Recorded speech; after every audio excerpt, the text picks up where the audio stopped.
Chapter 15. Genius 1 second. Remember if you want to go? Sure, Net provides you with wonderful novels to read. Assistant Yan didn't immediately respond to Lieutenant Colonel Lu's greeting. His gaze first swept over Zhang Yingying, pausing for a moment, just in time to meet the latter's gaze. Love Gobe Small say Net co-assistant Yan was in his early 30s and of medium height. He might not even be as tall as Zhang Yingying in high heels, but his posture was strong and his face was quite handsome. It was just that the corners of his lips were habitually pursed, and his expression was cold and solemn. He did not look like someone who was easy to talk to. What left the deepest impression was his eyes. His pupils were slightly dark red, and a similar color seeped out from the edges of his eyes, especially at the corners of his eyes, where the protruding veins and veins near his temples were intertwined. It was a rather uncomfortable feeling. Lieutenant Colonel Lu saw that the two of them were sizing each other up, but he pretended that he didn't know and didn't help to introduce them. Assistant Yan, what can I do for you? According to the command center's suggestion, a batch of detection equipment has been transferred from my company to be used to screen the suspects temporarily detained on the ship. Assistant Yan's face was expressionless as he directly operated his wristband. He indicated to Lieutenant Colonel Lu and quickly passed the authorization verification. Detection equipment? Lieutenant Colonel Lu asked curiously. Is the search over? Not yet, but the precision of the equipment is quite high, and the installation and debugging will take some time. Understood. Lieutenant Colonel Lu felt a bit regretful. Since it was equipment acceptance as a supervisor, he had to be present. That was the end of his friendly interaction with the young female lawyer. He signaled Assistant Yan to wait for a moment, and turned to Zhang Yingying with a smile. Miss Zhang, shall we stop here first? It's still early, so I'll arrange a cabin for you to rest first. I'll arrange for someone to send the information to you later. Thank you, Lieutenant Colonel. Zhang Yingying knew that it was no longer suitable for her to stay in the monitoring center alone, so she took the initiative to shake Lieutenant Colonel Lu's hand and bid her farewell. When she passed by Assistant Yan, Zhang Yingying gave him a friendly smile. She narrowed her eyes and activated the automatic camera function of her contact lenses, saving a photo of the person's face. The corners of Assistant Yan's lips twitched. He didn't know if that was considered a response. His line of sight did not land on Zhang Yingying either. Judging from the angle, he was looking at the surveillance footage in the room. Zhang Yingying glanced back the instant she walked out the door. Lieutenant Colonel Lu could be considered quite cautious. He didn't want to give others a handle. He had long since indicated to his subordinates to switch out Luo Nan's close-up. Luo Nan's figure had already disappeared into a dozen or so similar images on the monitor screen. He couldn't be considered too eye-catching. But Zhang Yingying had a strong feeling. The focus of this Assistant Yan's gaze was aimed at Luo Nan, and it had been a long time since he moved. Walking in the corridor inside the warship, Zhang Yingying entered the image she had just taken into the database and confirmed the search criteria. Judging from the uniform, it's Sky Blue Security, a professional security company under Quantum Corporation. They're able to communicate directly with the military, so their position should be high up. And those eyes. A few seconds later, a warning sounded. Information listed as secret. You do not have sufficient authority. Zhang Yingying wasn't particularly surprised. She pursed her lips and switched to another channel. Not long after, he took out a simple personal file. The reason why he said it was simple was that there was still a considerable portion that had been blocked. However, she could already verify a portion of her conjecture from the current information. The electronic photo on top of the file was precisely Assistant Yan's appearance. He was just younger by 7 or 8 years, and he was currently revealing a spirited smile. Yen Yongbua, former lecturer of Acumen College. He left his post of his own accord in 90. His father, former professor of Acumen College, Yen Hong. Okay then. Enemies really do meet on a narrow road. Speaking of which, did he recognize me in the end? Zhang Yingying thought back to the conversation she had with Xie Junping before she boarded the warship. She had no choice but to make an amendment. This giant ship of Quantum Corporation doesn't care about little ants, but the spider and whatnot on it might not. This seemed to be a very troublesome choice. Give it up? Luonan's thoughts stirred and the marvelous scene that appeared beneath the tip of his pen flowed within his mind. It's really cool. Luonan, who was very cool, was still drawing with his pen. Even though he had already entered the fixed space, locked onto the source of interference, and confirmed the true identity of the specter, he didn't have any intentions of stopping. The feeling of the pen and mind merging into one was truly very marvelous. The burning wraith was an inconceivable existence. Luonan didn't know how to categorize it and determine its nature. Even though he had entered the fixed space, he didn't have too many clues as to how to deal with it. But when he held the luster pen in his hand, and allowed the lines to flow from the tip of the pen, all the problems were no longer problems. The material and the mental, the real and the illusory, the present and the future. Multiple dimensions interweave together to depict the same goal from multiple angles. His inspiration would never dry up no matter what. The distorted sketch of the prison building that was filled with symbolism revealed more and more clear conceptual clues. Luonan's lips unconsciously opened and closed slightly. He silently recited the mnemonic chant that he had long since become familiar with. He only chose the first 4 words. My heart's a prison. He silently recited it without a sound, but the intent that carried through it had never been as condensed as it was now. It broke through the boundary between the real and the illusory to attack the plane of the visualization. It was as if it had transformed into an iron hammer that smashed heavily onto the visualization diagram. It was like the ringing of a bell. It was like the striking of a chime. Countless silver threads were extracted from the diagram amidst the fine vibrations. They split apart to randomly construct countless flickering structures. And they clearly had a close relationship with the prison building in the notebook. Some were clear and proper. Some were distorted and blurry. There was also an enormous difference in their images. There were tightly woven fences inside. There was a sealed iron cage. There were leaping arcs of electricity. There was a malevolent beam gun. In short, each and every one of them was a symbol of violence and coercion. They were the embodiment of the details of the prison drawing. Due to the leaping of consciousness and the haphazard brushwork, the majority of the structures were only superficial. They didn't conform to the principles of construction at all. The time that they existed was extremely short. But every time the intertwining and shattering structure of silver threads swept past, the burning wraith that had already penetrated into the inner layer of the visualization diagram acted as if it was facing a great enemy. It moved endlessly in defense, cutting quite a sorry figure. The burning wraith also wanted to carry out interference and destruction. But the problem was that the process that unfolded in multiple dimensions at the same time had already completely exceeded the scope of its control. Luonan didn't understand why the burning wraith that was over 100 meters tall had gone wrong when it howled at the sky. It was actually so unbearable. But he wouldn't stop. The chanting never stopped. The visualization never stopped. The tip of the brush never stopped. Gradually, Luonan gave up on injecting the inspiration of the details into the sketch. Instead, he began to do subtraction. He revolved around the increasingly clear conceptual clues and strengthened them. Within the visualization diagram, those leaping and combining silver threads seemed to respond to the intense and pure intent of his mind. Hundreds and thousands of flashy but impractical constructions collapsed with a rumble, revealing the simple and pure composition of the tetrahedron once again. At the center of the diagram, at the center of the inscribed sphere, there was a crashing sound coming from the center of the sphere. It was as if the heart was trembling. The burning wraith actually lost the courage to linger any longer when faced with this change. Within the darkness, the light of the flames curled up and separated from the visualization diagram. It transformed into a streak of red light that pierced through the sky and left. This was the visualization plane. Where could it go? Before this thought could finish, the world of nothingness shook once more. The red light seemed to penetrate through an incorporeal membrane. After a slight pause, it increased its speed and pierced through the sky. Luonan's consciousness suddenly went into a daze the instant the membrane was penetrated. An ice-cold metal wall appeared in his field of vision. A notebook was placed on his lap, and he was drawing with his pen.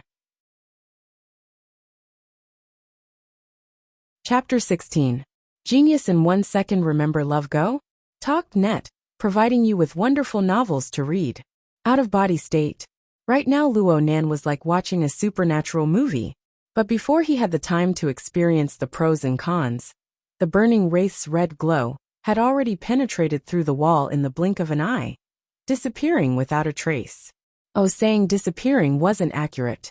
This was because there was still an indescribable, yet clearly distinguishable sensation that marked the burning wraith's position in the bottom of his heart. Luo Nan knew the reason. This was because the drawing under his pen was a self-portrait in name. In reality, it depicted a considerable range of mental and physical states. Naturally, this included the burning wraith. Oh, the unnatural distortion on the sketch of the prison building was it. Right now Luo Nan's visualization and drawing had already merged into one. It was difficult for each other. Since he had left an imprint on the sketch, how was it possible for him to not leave a trace in his mind? No matter where the burning wraith fled to, it still appeared clearly on Luo Nan's drawing, and within his mind at this moment. And because of the burning wraith's abrupt escape, the dynamic change of the interference power stimulated Luo Nan's inspiration once again. His main body actually hadn't stopped writing under this inexplicable out-of-body state. Even though the sketch in his notebook couldn't contain any more details, his inspiration had already gushed out. It was unstoppable. The tip of his pen was practically piercing through the paper. It drew intertwined lines on the only empty space on the outside of the sketch. The constantly strengthening conceptual clues finally buzzed into shape under the casting of inspiration. It was just like crash. On the visualization plane, a thick, heavy crow chain appeared like a predatory python amidst the trembling sound. It appeared from the center of the visualization diagram, exploding out with its long body. The incorporeal membrane that had just been pierced was torn apart once more. The crow chain then broke through the void and entered reality. It followed the direction the burning wraith fled in, breaking through the air. Luo Nan didn't know how long the chain was.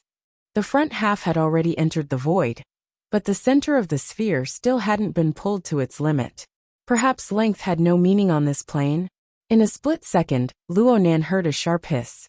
The crow chain, including his mind, made contact with the scorching hot and irritable burning wraith in this instant. The chains trembled and moved even faster, actually forcefully piercing through the other party. Immediately after, countless silver threads burst forth, shuttling back and forth, interlocking with each other, firmly locking the burning wraith in place. Caught it! But Luo Nan was only delayed by 1,000th of a second. Before he could taste the taste of victory, an enormous pulling force passed through the long chain and fiercely acted upon his body. The burning wraith also didn't know where it got its strength from, but it was like a wild boar that had gone berserk. Disregarding everything, it carried the chains and madly leapt forward. Luo Nan was unable to control the explosive charge of the specter. Even his body was affected by some sort of strange and mysterious power. He just felt his entire body lighten, and the intersecting images of reality and visualization rapidly changed. The environment of the confinement room was replaced by the various cabins, corridors, and mechanical structures of the ship. This time, it really was an out-of-body experience. Moreover, it was forcibly dragged out of his body by the berserk burning wraith, through the wall. What was this? The physical laws of the soul?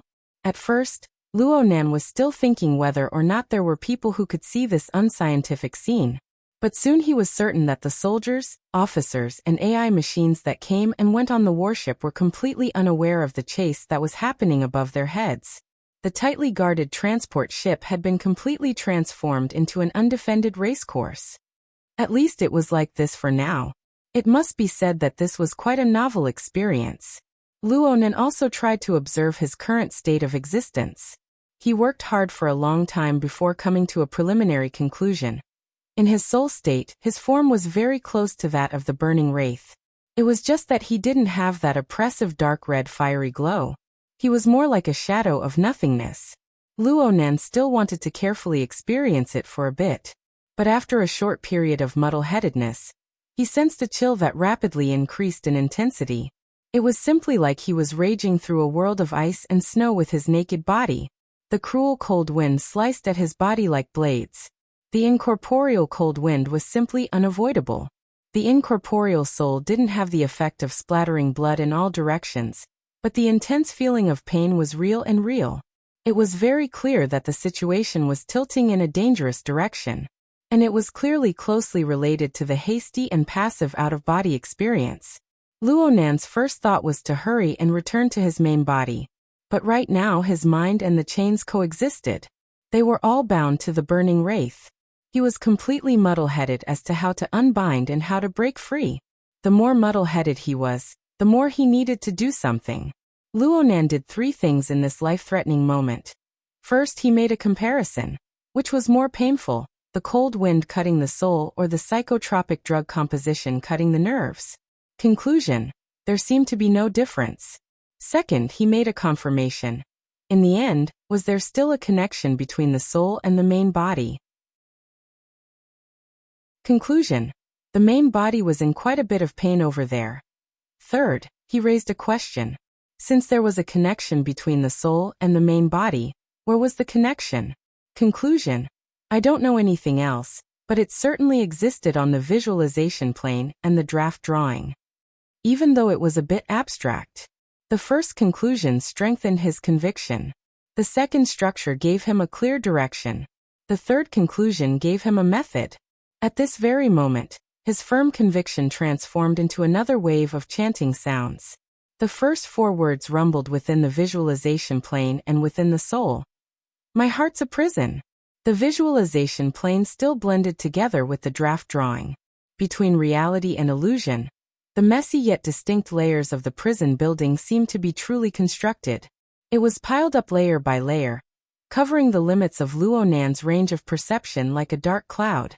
The out-of-body soul appeared to be far away from the main body, but it was actually still within the range of the prison building. The burning wraith was the same.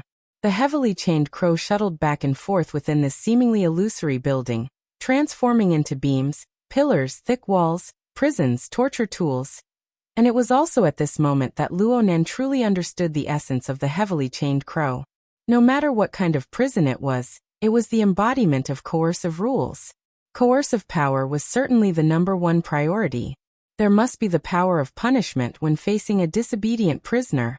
The burning wraith appeared to be fleeing far away, but as long as it didn't truly throw off the shackles of the chains, it would inevitably suffer a merciless suppression. The heavily chained crow hummed in an instant, carrying out Luonan's will. The power stored deep within it was finally displayed. As the result of the accumulation of ideas and inspiration, every strand of the heavily chained crow divided into silver strands. Every chain constructed was linked to Luonan's mind. This movement was tantamount to piercing the bound burning wraith from the inside to the outside. It was wrapped and twisted. It was so much so that it was directly sliced and analyzed. A large amount of information was fed back. It was too late to sort through in a short time. The burning wraith hissed in pain. There were no sound waves, but there were seemingly substantial psychic waves that spread to the surroundings. It seemed that this painful emotion was far too intense. The wall lights in the long corridor of the warship suddenly dimmed. In the next moment, the entire row of red warning lights lit up. A tangible and intangible warning sound penetrated through the entire space of the warship. Warning. Warning. Invasion of mutants. I repeat. Invasion of mutants. Level 3 mutant state. Darksider life form has appeared. All conventional armed personnel enter combat positions. Prepare tranquilizers. Enter standby state of AI. Activating the deep blue platform. The burners have entered a state of emergency. Chapter 17. Genius 1 second. Remember if you want to go? The web provides you with wonderful novels to read. In a short few seconds, a dark red alarm light spread a tense and serious atmosphere to every corner of the transport ship. Although this sort of situation was rare for the military, there were always rules to follow. It was enough as long as the various departments and systems obeyed orders. But the problem was that there weren't only soldiers on the transport ship. The moment the alarm rang out, The engineers of Quantum Corporation in Area C who were setting up the site and debugging the equipment were all dumbfounded. They stopped what they were doing and looked at each other, not knowing what to do. The supervisor present, Lieutenant Colonel Liu, had the highest military rank and was also quite experienced. He immediately said, "All non-combat personnel cease work and await further instructions." Lieutenant Colonel Liu was also busy contacting his superiors to confirm the situation. It wasn't easy to get clear instructions. He raised his head to look for the person in charge of Quantum Corporation, but the corner of his eye twitched. As the head of security, Liang Yongbo was sitting at the edge of the construction site. He didn't even raise his head as he fiddled with his wristband, ignoring the changes in the outside world. "They're bragging about how calm you are." Lieutenant Colonel Liu had always disliked this sort of arrogant and conceited fellow. He immediately straightened his face and walked over with large strides. Just as he was about to speak, a swift and fierce man wearing a sky-blue security uniform rushed in front of him and asked Yin Yongbo for instructions. "Captain, we've entered a state of emergency. Do you want to warm it up?"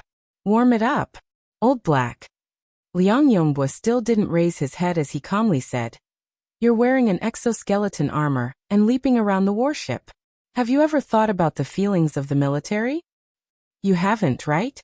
If you haven't, then ask Lieutenant Colonel Liu." Lieutenant Colonel Liu had just walked over when he was stopped by these words. His imposing manner weakened. It was at this moment that Liang Yongbo raised his head to look at him. "Lieutenant Colonel Liu, what do you think?" The corner of Lieutenant Colonel Liu's eye twitched twice. In the end, he still forcefully held back his anger and forced himself to speak. "Command. The invasion of the Darksider life forms has a high probability of being related to the incident at the Research and Development District. Quantum Corporation's burners will participate in the pursuit and will temporarily be assigned to the Special Forces Squad 7. This is the Communications Identification Code." Liang Yongbo received the relevant data and nodded. "Very well then, I accept the order. But Lieutenant Colonel Liu, I suspect this accident has something to do with the people detained on the warship. I hope the military can increase their surveillance efforts to avoid any unexpected situations. F***CK your grandpa." Lieutenant Colonel Liu finally flew into a rage when a problem was pointed out in the matter he was in charge of. He couldn't be bothered to say anything more, so he turned around and left with a dark expression. Liang Yongbo didn't say much. He stood up and led Blackie in another direction. On the way, he sent a set of data to Blackie. "If that idiot wants to come, he'll need some time to vent his anger. There won't be any changes to the defense. Wait for an opportunity to move to Area A2. Make a big move. If you meet this person, create some accidents." The data was projected on Blackie's retina, showing the handsome and quiet face of a young man. Love Go Small Say Netcooled Black was expressionless. He only nodded slightly, engraving that young face deep in his heart. The alarms and warning lights did not stop. Under the flickering dark red light, the prison building, that was built between reality and illusion, began to collapse after a brief moment of glory. Soon, it turned into ruins and returned to nothingness. After all, Luonen hadn't truly constructed a reasonable structure yet. There were many overly casual future conceptions involved within. Being able to temporarily appear for a period of time was already a pretty decent confirmation. Of course, the most important thing was that the burning wraith was already completely unable to stir up a storm. Walala! Walala! The heavily chained crow continued to retreat. No matter how much the burning wraith struggled, the chains that bound its body continued to dissect, slice, and analyze. The layers of the binding force gradually pointed towards the core essence. A layer of faint bloody light could be seen clearly flowing on the dark base of the chains. The bloody light changed against the flow, drawing back a marvelous heat. It flowed without end. This was the energy that came from the burning wraith. The accumulation of information analysis began to display its effect. A portion of the burning wraith's energy circulation mechanism was cracked. The chains drew back in time, giving Luonan support while weakening the burning wraith's strength. Such an outcome was truly timely for Luonan, who had left his body in a hurry. The energy poured into Luonan's soul. It was like a mouthful of hot soup in a state of extreme hunger. It was like a thick layer of clothing wrapped around one's body in the middle of winter. The results were immediate. The cold wind blades were immediately blocked outside. Within the space of 2 to 3 breaths, even Luo Nan's main body had the corresponding feedback. The state of hunger that was nearing its limit was somewhat alleviated. The situation was always like this. The burning wraith that had lost a large amount of blood had already turned from a wild boar that ran around randomly into a sled dog that wasn't very obedient. Then, it irreversibly transformed into a dead dog. Luo Nan saw the dead dog a few seconds later. The burning wraith was indeed well behaved. It floated in the air sickly. There weren't too many changes to its outer appearance. Even if there were changes, it wouldn't be seen. Only the outer layer of flames had clearly dimmed quite a bit. But there was something very eye-catching. Behind this toy, let's just call it behind for the time being, it dragged a very long tail. The heavily chained crow continued to control, slice, and analyze the burning wraith without end. And it seemed that this would continue for a very long period of time. Even though Luo Nan was in his soul state, he still let out a long breath out of habit. He had finally resolved this inexplicable trouble. He could finally put his energy back on the plane of reality. Luo Nan naturally paid attention to the alarm that resonated throughout the entire ship. Let's not talk about anything else. The terrible negative term mutant was already enough to explain a lot of things. But what was a darksider life form? Luo Nan searched his memories, but there were no results. A clear change had already occurred in the surrounding situation at this time. There wasn't a shadow of a single person within the long internal corridor. But long and narrow cracks had opened up on the walls and floor of the corridor at an unknown time. Pale white smoke could be seen emitting from the cracks, quickly pervading the entire corridor. At the end of the corridor, the muffled sound of footsteps could be heard. 3 majestic exoskeleton armors formed a battle formation. They advanced forward step by step within the misty smoke. Aside from the smoke, the corridor was completely empty. There wasn't a single thing to hide in. The people on the other side looked as if they were facing a great enemy. It was as if there was an incorporeal monster that could hunt and kill at any time. Luo Nan suddenly had a very marvelous feeling when he witnessed this scene. Incorporeal. Incorporeal? Why does it seem like this group of people have come to deal with me? The smoke within the corridor grew thicker and thicker. Luo Nan's mind stirred slightly. He didn't engage in the galloping horse style of charging forward like a violent hurricane. Instead, he pulled the half-dead burning wraith and circled around the corridor. He was like a true specter as he passed through the metal wall and entered the adjacent cabin. Then he charged forward all the way towards the direction of the main body.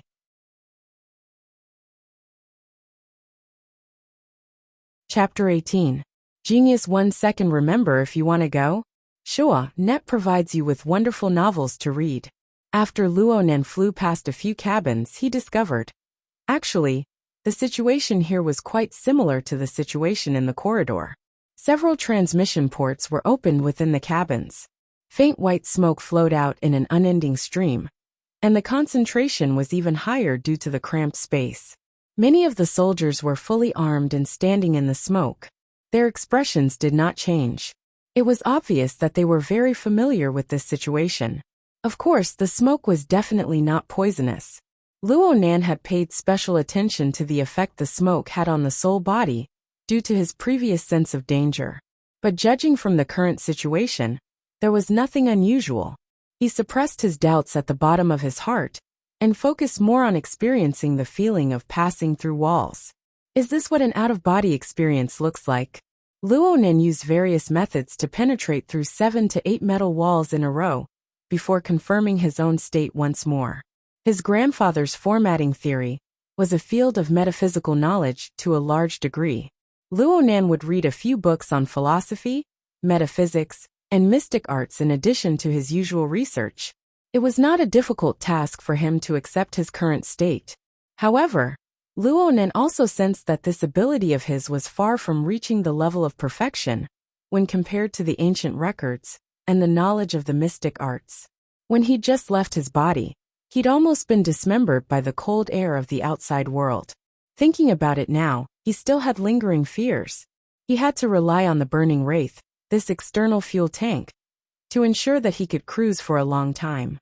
But no matter what, the feeling of dog sled and riding the clouds was completely different. There was a huge difference between passive and active states.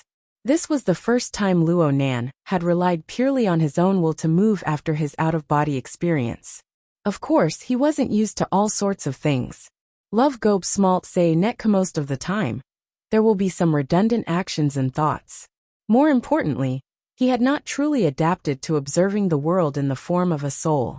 Luo Nan had a deep understanding of the nervous system.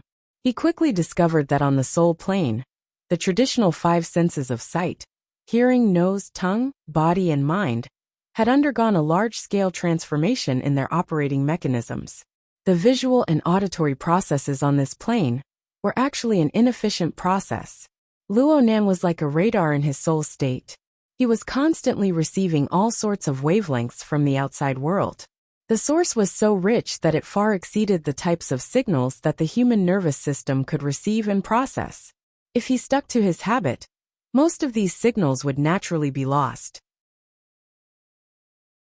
Only some of the signals that the nervous system normally processed would be channeled in and transferred to the body for processing before the results were presented in the form of the 5 senses. Not to mention the problem of losing a large amount of waveband signals.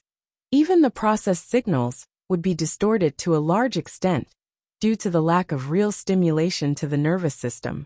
At the very least, he had almost lost his sense of touch. Seems like it's better to deal with it directly. But in this case, how to compile it became a big problem. Luo Nan deliberately went to sense and gather information. He immediately tumbled a few times due to the chaotic and complex amount of information in his surroundings.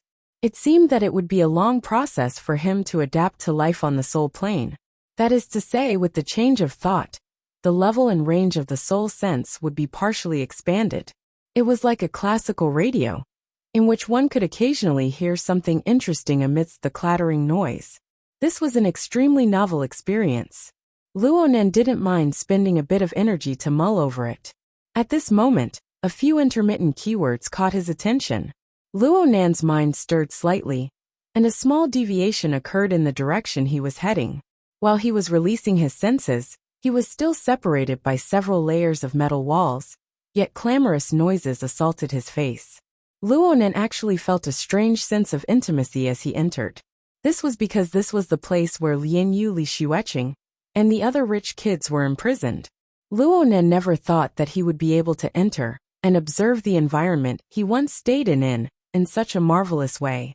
He clearly existed, yet the others were completely unaware of it. It gave off a marvelous feeling of unreality. Lian Yu and the other rich kids were completely unaware that a specter had appeared beside them. They were having a great time arguing. Facts proved that one had to first find the cause of everything within oneself.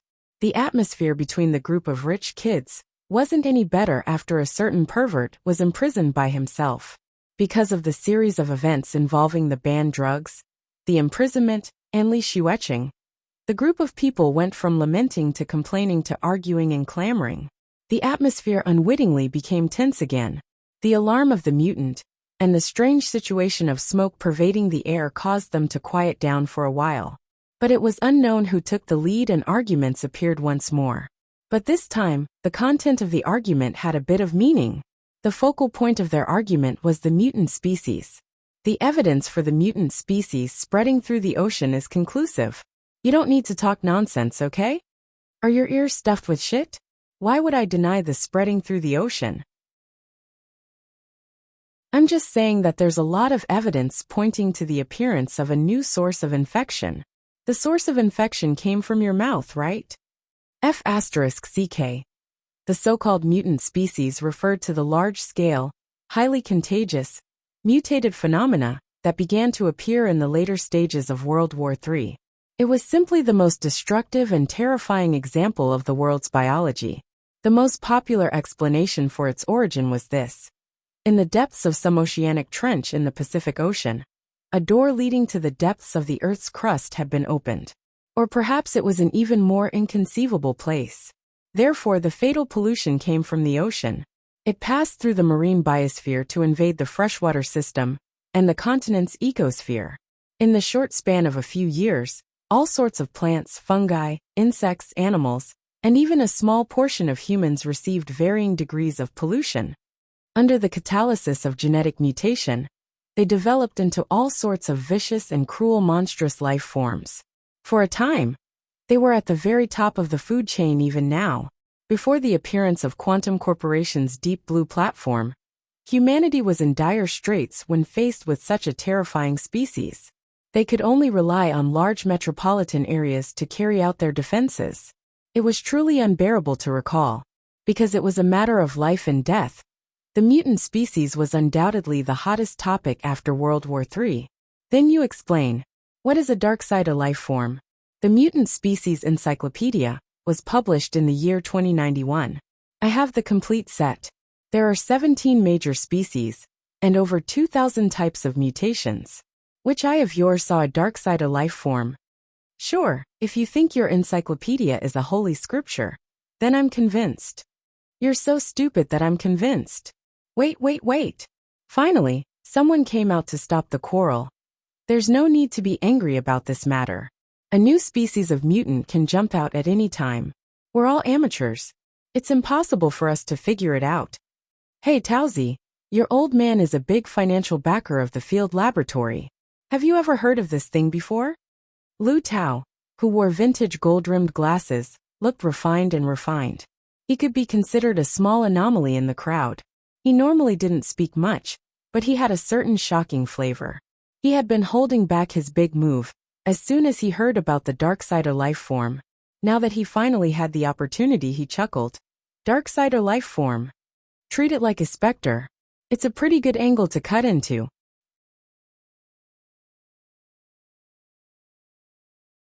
Chapter 19. Genius 1 second. Remember, if you want to go, we provide you with wonderful novels to read. The cabin was quiet for a moment. Then someone laughed. Spectre. Are you talking about ghosts? You can interpret it however you want. In any case, from what I can see, a so-called dark-sided life form is a kind of thing that you can't see or touch. It's something that floats around you. Spectre is a more suitable description. Towsy, you're so disgusting. You're so creepy. A pretty vase seized the opportunity to act spoiled. Actually, when Lu Tao mentioned it, the group of people didn't think much of it. But after being tainted by the coquettish voice of the pretty vase, quite a few people had goosebumps. Some people turned their heads to look at the billowing smoke all around them. They really did feel a bit creeped out in their hearts. Lu Tao actually loved this kind of tone the most. He adjusted his glasses and pretended to be calm. That's the truth. Regarding the dark-sided life form, it's only been 1 or 2 years since the industry put forth a related concept. Only a few papers have been published. Apart from the various high-end laboratories, the only ones who are more familiar with it are the military. Looking at the response of the warship, it can be seen that they've had many dealings with the dark-sided life form. This is a good thing. The group of scoundrels really detested Lu Tao's habit of keeping them in suspense. Some people were already impatient. We can't see or touch them. What the hell is there to research? Don't tell me you're thinking that people are stupid and have too much money to swindle funds. Get lost. Lu Tao laughed and scolded. He finally cut to the chase. Why did I mention the military? It's because the military lists the dark-sided life form as a special type of mutant. However, the vast majority of research institutes hold different opinions. They believe that the two are not the same thing. The closest way of saying it is to guess that this thing might be the primal virus that causes the mutation. It was still the pretty vase from before. But this time she was truly frightened. She wasn't the only one. Everyone's expressions weren't too good. The shadow of the mutant species was always hanging over everyone's head. Even the rich second generation was no exception. The mutant species that had already taken form could still arouse their interest in research and discussion. But if it was the mutant itself that made people wish they were dead, and it was a monster that everyone avoided like the plague. Lu Tao spread his hands. Can you guys not scare yourselves? What I said was just one of the most ridiculous guesses. This thing has almost no resemblance to a virus. In comparison, even the so-called dark matter life form, is more reliable than it. The beautiful vase slapped him coquettishly and automatically entered the flirting mode. Everyone around them was cursing. Lu Tao felt that he had been wronged. He simply didn't try to be mysterious and directly gave a simple introduction. In short, these Darksider life forms are like specters. They truly exist, but they can't be seen or touched. According to the nature determined in the laboratory, it can be determined that it almost never comes into contact with common particles, does not react with electromagnetic waves, and does not actively emit radiation. This also meant that in most natural environments, it was impossible to directly observe them using any conventional means. Well, under normal circumstances, they won't interact with anything in this world. Someone laughed. If it doesn't work, what's the threat? The people on the ship are all nervous. Are they trying to scare us? I mean, under normal circumstances. Have you ever thought about why these things are called living things? This is because under certain circumstances, these things have the ability to interfere with the material plane. Moreover, they have a certain purpose. What purpose? There are thousands and thousands of variations. But according to statistics, nearly 40% of the cases where interference occurs are interference. Stimulation of the creature's emotions, causing people to lose concentration, be irritated, easily angered, sensitive, and so on. Luo Nan, who was listening to the side, was finally stirred. He sized up the burning wraith once more. This fellow was still in a dead dog state right now, but everything that had happened before had perfectly verified Lu Tao's description. The Darksider life form is extremely dangerous. Remember, the parts that we can't observe are meaningless to us because they don't interact with us at all. But as long as we are able to discover them, they are certainly threatening. This is because they are attempting to influence and disturb our plane. How do they disturb? It's very simple. There's an old saying, know thyself and know thy enemy. Under normal circumstances, the Darksider life form doesn't interact with us. But once they have an intention, they must first understand us, make contact with us, and collect our information. This is like an active radar. Normally, if the radar isn't turned on, no one would be able to discover its existence.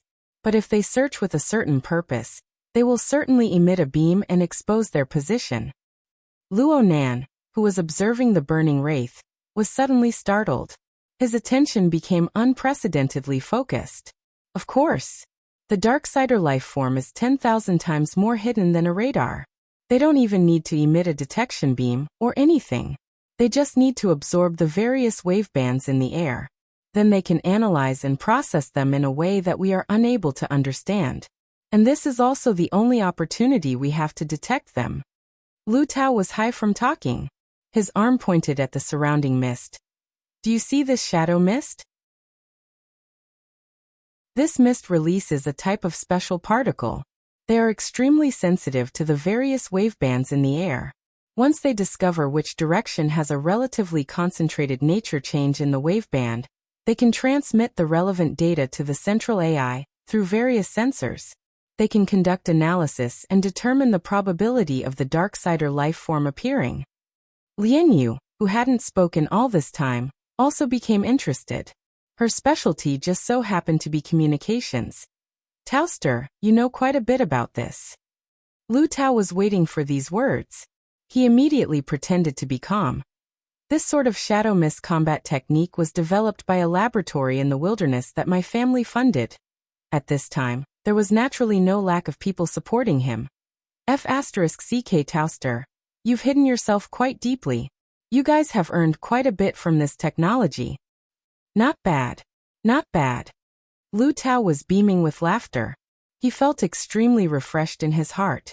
But Luo Nan, who was floating beside him, had a different kind of mood at this time. He looked at the surrounding mist, and was actually a bit stupefied for a time. Lian Yu, who hadn't spoken much, asked at this time. It's so hard to even discover the Darksider life form. How do we deal with it? Right now there's only the burner. In fact, the discovery of the Darksider life form happened after Quantum Corporation introduced the burner and the Deep Blue platform. It can be seen from actual combat that the burner has a relatively high sensitivity towards the Darksider life form. Only the burner can control the deep blue walkers. Only by establishing the archetype format and igniting the format of fire can they cause direct damage to the Darksider life form. Then, Lian Yu still wanted to ask, but she didn't expect a long beep to open the cabin's outer door. The sliding metal door was still moving when a strong and vigorous figure leaped in from the mist. A thick firearm was set up and tiny red dots of light danced chaotically throughout the room. They streaked across the faces of the rich kids who were at a loss as to what to do. "Get down! All of you get down!" A fierce and unyielding voice penetrated into their eardrums through the amplification of the loudspeaker. "Everyone, crawl forward in order. Immediately go outside. There will be people outside to receive you." The person who had thrown himself into the room was certainly a rather brave and capable character. But after staying in the army for a long time, it was inevitable that he would overlook the fact that this group of rich kids before his eyes really weren't battle-hardened warriors. They were already completely scared silly when faced with this sudden situation. It was unknown who it was that cleared his throat after a mere half a second, but a sharp cry filled the entire cabin. Being spurred on by the cry, the restlessness of fear engulfed the hearts of everyone like a storm.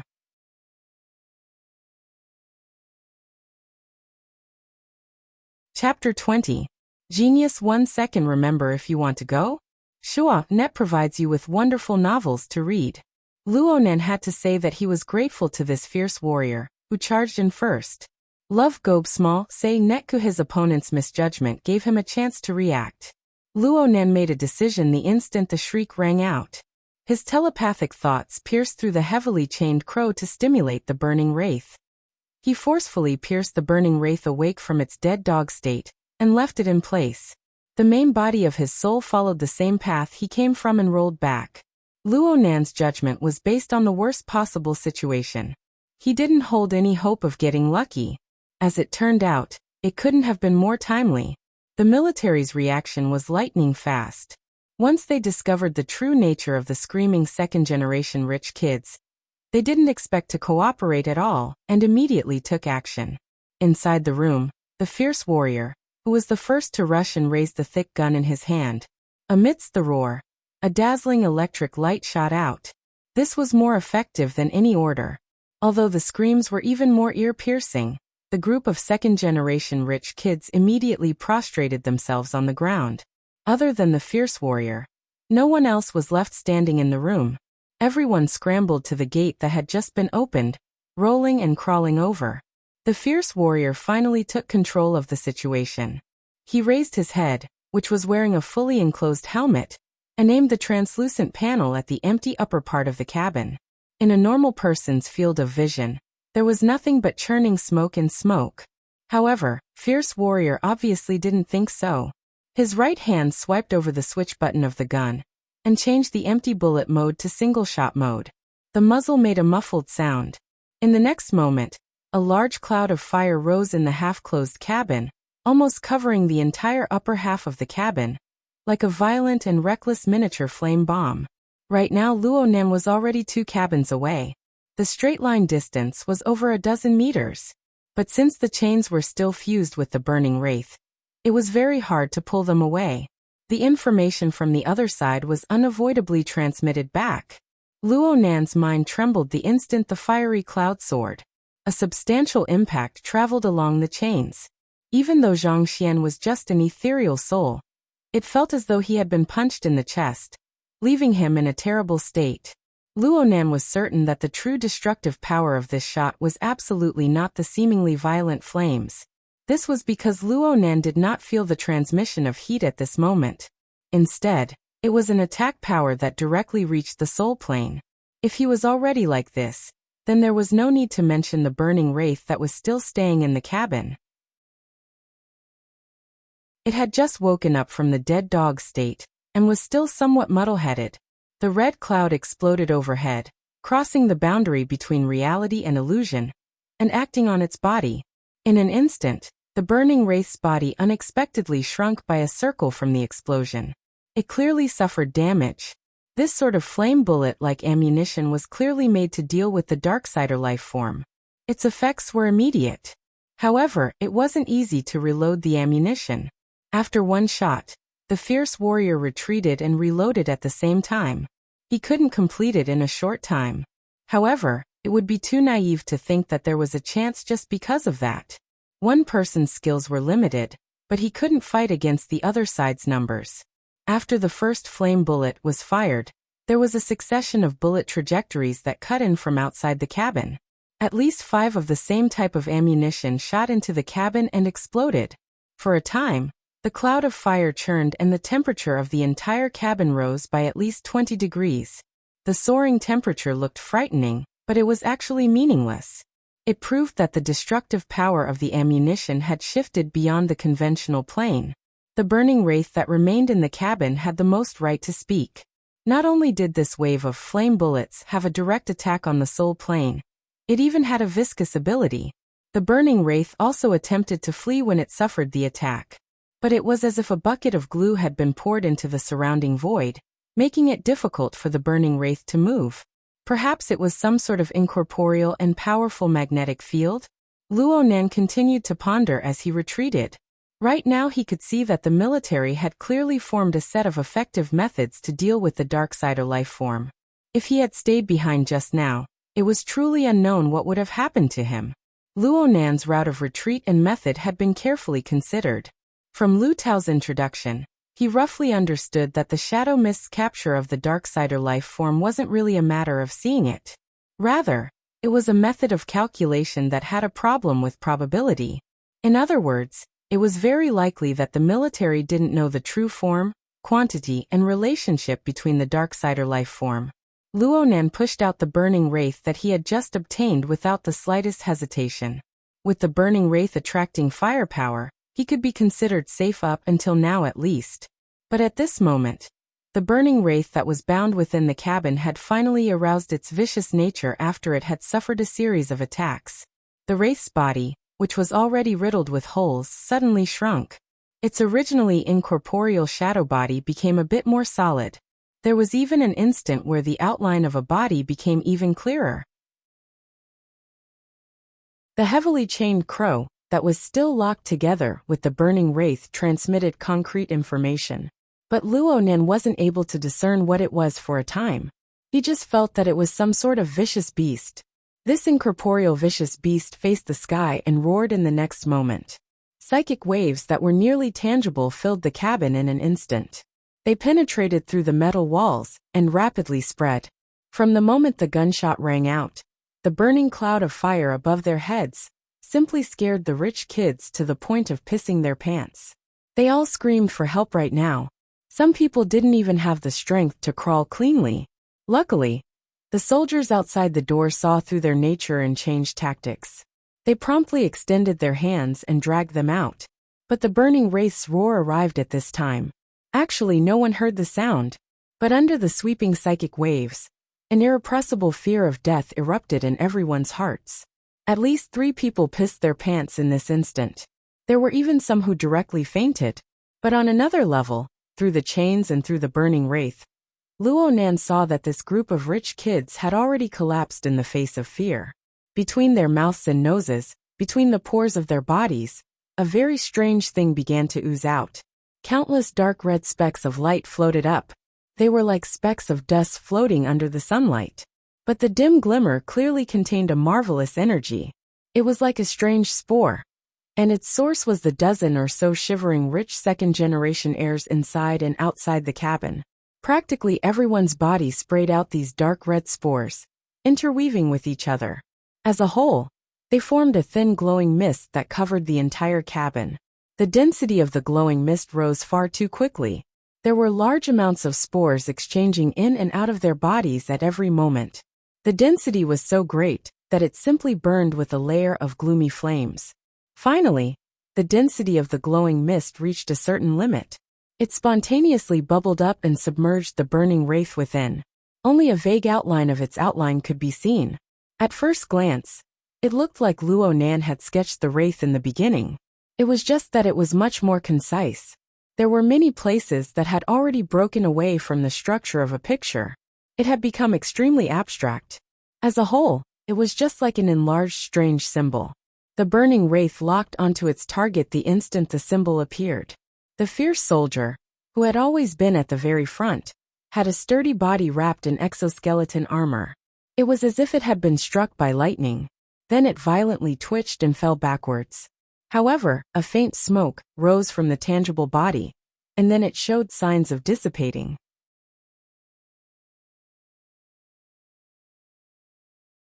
Chapter 21. A Genius in 1 Second Remembers Love? SpeakNet, providing you with wonderful novels to read. Luo Nan was familiar with the series of circumstances that occurred within the cabin. One was the roar of fear. It was practically a replay of Luo Nan's experience on the viaduct. And on the soul plane, a few more essential things were exposed. Looking at the other people's expressions, it was clear that they knew nothing about the spore. Then there were the fallen fierce warriors. Luo Nan felt the unforeseen events that happened to the fierce soldier. This was because in the moment when he was forcefully pulled out of his body, this dark and incorporeal vibration penetrated his body, forcibly blasting his soul out. Looking at it now, this was truly a battering ram that acted directly on the soul plane. The fleshly body on the plane of reality was completely unable to defend against a single hammer strike. It directly struck the soul. It was filled with the meaning of the mystic arts. The fierce soldier clearly didn't have the ability to leave his body. This time, things were probably far from good. Luo Nan's mind stirred. He had no enmity with the military's combat personnel. He didn't wish for someone to lose their life because of the inexplicable Darksider life form. He hesitated for a moment before issuing an order to the Burning Wraith, for the first time since the fight began. The Burning Wraith was slightly sluggish within the cabin. Right now it was driving the dark flames to burn away all the surrounding binding forces, allowing it to regain its freedom. Moreover, its strength had increased explosively. But Luo Nan's order reached its core plane through the chains, making it hard for it to refuse. The Burning Wraith split off a streak of bloody light to roll up the overflowing smoke from the fierce soldier's body, forcibly stuffing it back in. It circled around in the air, ignoring the exploding clouds of fire, as if they were nothing. It carried the red light of the dark flames as it escaped from the cabin. And at this time, Luo Nan's soul body was silently following a distance of over a dozen meters. According to Lu Tao's words, the military used the shadow mist to detect the Darksider life form. This was to observe each information waveband to see whether or not it had a tendency to interfere with changes on the plane of reality. Luo Nan didn't understand the calculation method involved, but he knew that even if he was forced by the Burning Wraith to do something beyond his abilities, he was able to maintain his current state for a long time. This was mostly due to his own format. His soul was in the out-of-body state. He naturally had a tendency to interfere with reality. Otherwise, he would be in the chaotic darkness, and he would become inhuman. How was this possible? In this way, it was very possible that he was a natural signal source within the shadow mist. If he and the Burning Wraith were to go in the opposite direction, it would be unknown who would be the first to be caught. Since he couldn't create a diversion, he could only pull the wool over everyone's eyes. He pulled the chain, maintaining a distance that was neither too far nor too close. He followed behind the Burning Wraith, at the same time carefully adjusting his route. Although the current Burning Wraith was still at a level that ordinary people's eyes couldn't see, however, due to the frequent interference of the real world, the military's detection system could be said to be blazing with a fierce light. The well-trained soldiers outside only lagged behind for about half a second before they turned their guns and used that special fire cloud to seal off the corridor. However, the Burning Wraith used the move Fearful Roar. It used a peculiar method to absorb other people's fearful emotions for its own use. Its strength rose explosively for a time. It was a bit strenuous for Luo Nan to control it, let alone these soldiers, who could only rely on special equipment to deal with the enemy. Even though the fire cloud pervaded most of the long corridor, the Burning Wraith still walked how it wanted to walk. It occasionally used the siege hammer to shoot. Even though Luo Nan suppressed it over and over again, it didn't cause as much damage as the first strike. However, those who were hit would fall into a state of unconsciousness. They didn't even know what was going on when facing an invisible enemy. Such a treacherous situation really was an absolute test of the willpower of the human heart. Even soldiers who had gone through strict training were able to maintain uninterrupted firepower, according to the drill manual. It was hard to avoid the feelings of fear and panic in their hearts. This was a difficult knot to unravel when facing the burning wraith. So much so that the number of strange spores in the long corridor increased once more. They didn't just come from the bodies of the collapsed rich kids. They also came from the bodies of the soldiers in battle. Large amounts of spores floated up, infected and exchanged. The magic of fear was like an avalanche. It pressed down on everyone present. The combat formation formed by the elite soldiers, and the rhythm of the successive firepower, had already shown visible disarray. 1, 2, 3, 7, 8. Including the one who was still lying in the cabin, there were 9 well-trained elite soldiers dressed in advanced exoskeleton armor. They formed a combat squad that was enough to contend against powerful mutants in the wilderness. But under the fierce might of the burning wraith, they actually didn't have the strength to fight back. Luonan observed this scene. His mood was a bit complicated. Just this morning, he was still a suspect who had been forcibly detained by the police. He could only obediently act like a grandson when faced with violence. But after a short few hours, his dominator strength already possessed the ability to directly defeat a small elite squad of the military. This strength was powerful and terrifying. It was mysterious and realistic. However, one could infer from the scene before their eyes that the planetary government was in a terrible mess when faced with the wilderness, faced with the mutant, and faced with the Darksider life form. Luonan wasn't a good child who worried about the country and the people, but he remembered a sentence. Every person was only 300 kilometers away from the wilderness. On this planet, every person faced the threat of the mutant. And now it looked like this threat was much greater than what the government and the media usually publicized. In the end, Luonan didn't have a melancholic temperament. He quickly recovered from his emotional state and slightly controlled the fierce flames of the burning wraith. At the same time, he corrected his path and prepared to continue piercing through walls to return to his body. But the burning wraith transmitted a restless reaction in the next moment. It was just a hair slower than the burning wraith. Luonan had an inexplicable feeling as well. He shifted his attention, but he heard a wave of muffled footsteps. At the end of the long corridor was a bright color like the azure sea. It turned a corner and approached step by step. It was also an exoskeleton armor. The head was a bit flat, and it had a multi-angular helmet. It was once known as the most masculine exoskeleton design. But from Luonan's perspective, it was like a praying mantis pouncing on its prey. The reflection of light from every corner possessed a penetrating power, like the edge of a blade. A low and fine hissing sound rang from the back of this completely sealed helmet. At the same time, the exoskeleton's shoulders, chest, abdomen, ribs, and every other part of the forelimbs all had minute deformations. The entire armor seemed to have expanded by a size in an instant, and marvelous patterns of light began to appear on the coating layer of the armor. They appeared flat, circular, hyperbolic, and all sorts of other shapes. Fine electric currents seemed to be leaping about on the outer shell of the armor. But upon closer inspection, how could it be electric currents? It was clearly a layer of fine interweaving flames. They stuck rigidly to the outer shell of the armor, that was deep blue like the sea. Only the dazzling light of the flames swayed faintly. Deep blue walker. Archetype format form. Many thoughts jumped in Luonan's mind in succession. Finally, they all came to one place. Format of fire. Before this thought had even finished, a translucent light of fire sprinkled out from the body of the deep blue walker that advanced with large strides. The quality was crystal clear, like a soundless overflowing wave of water. It pushed through the long corridor and interweaved with the all-encompassing cloud of fire emitted by the military. An astonishing reaction was produced in an instant.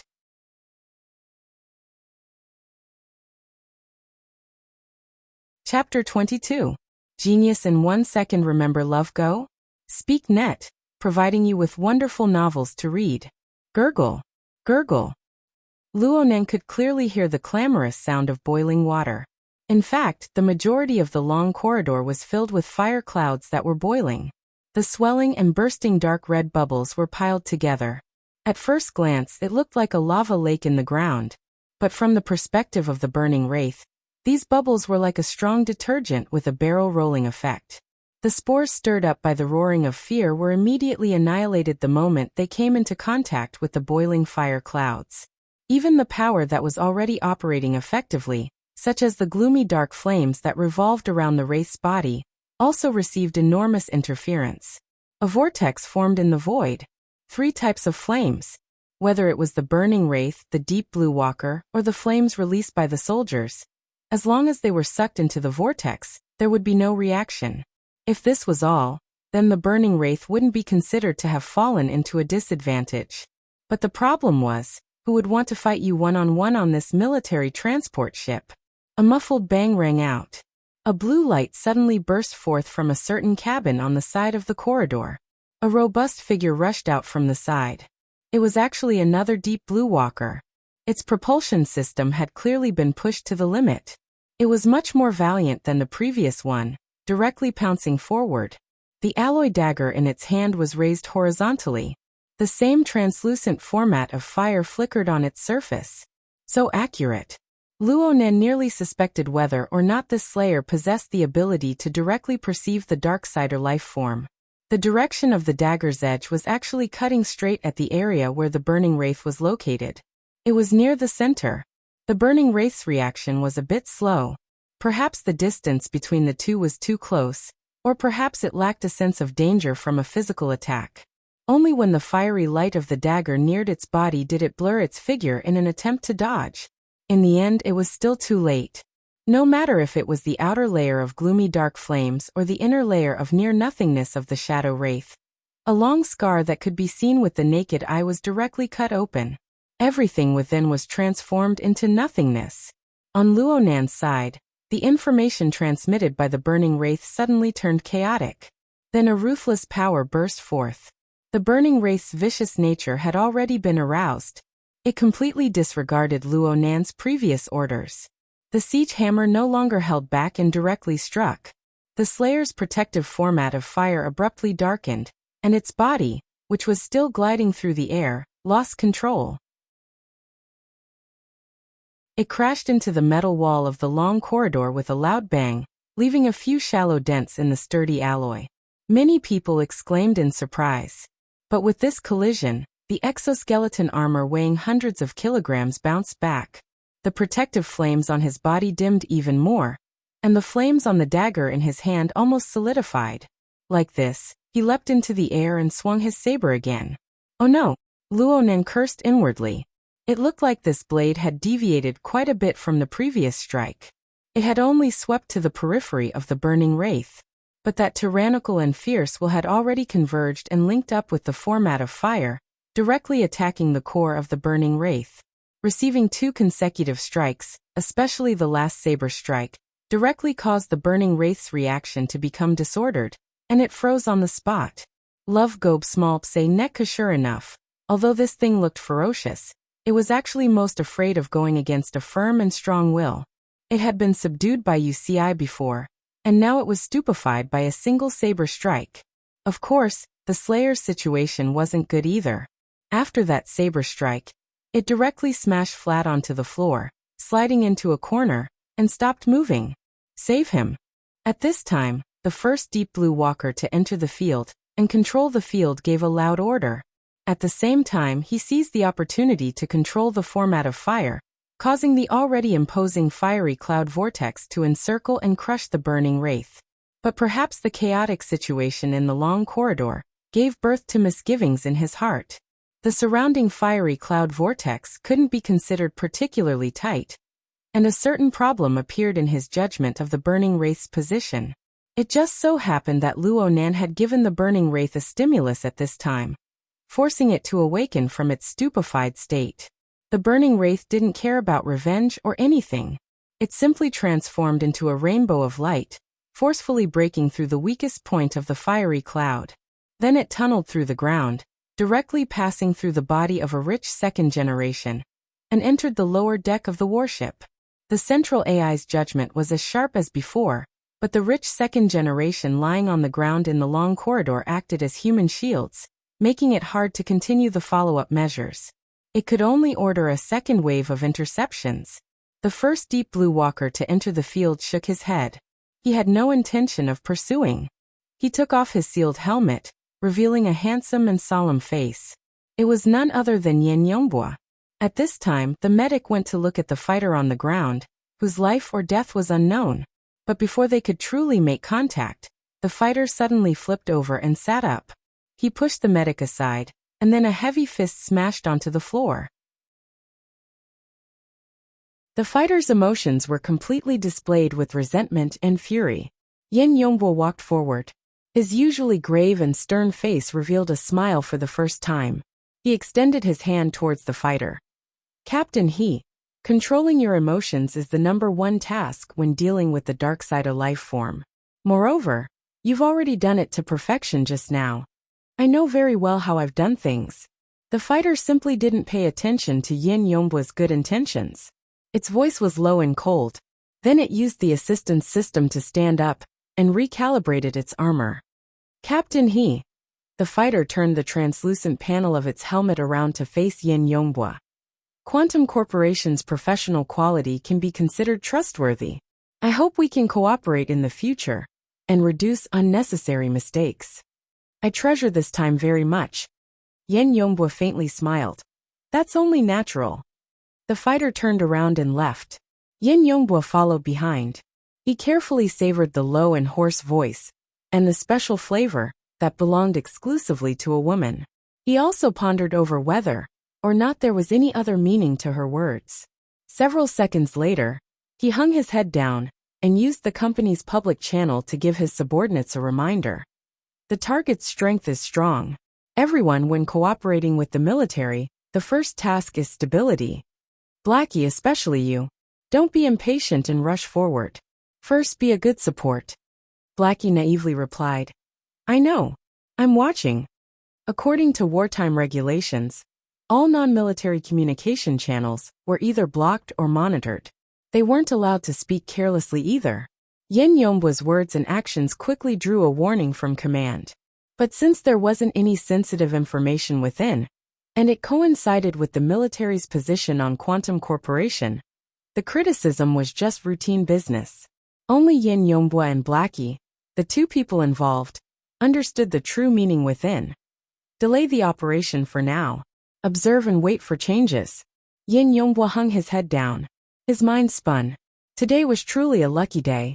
I actually got the chance to get to know and interact with Captain He. Compared to this koi that could ascend the Dragon's Gate at any moment, the malnourished little cub of the Luo family could be put aside for now.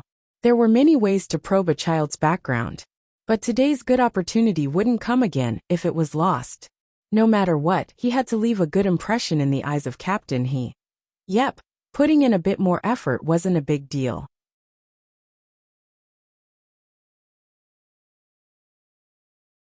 Chapter 23. Genius 1 second. Remember, if you want to go? Sure, Net provides you with wonderful novels to read. Yin Yongbua had indeed fulfilled his promise. In the following period of time, he followed Captain He and the military's small team of burners.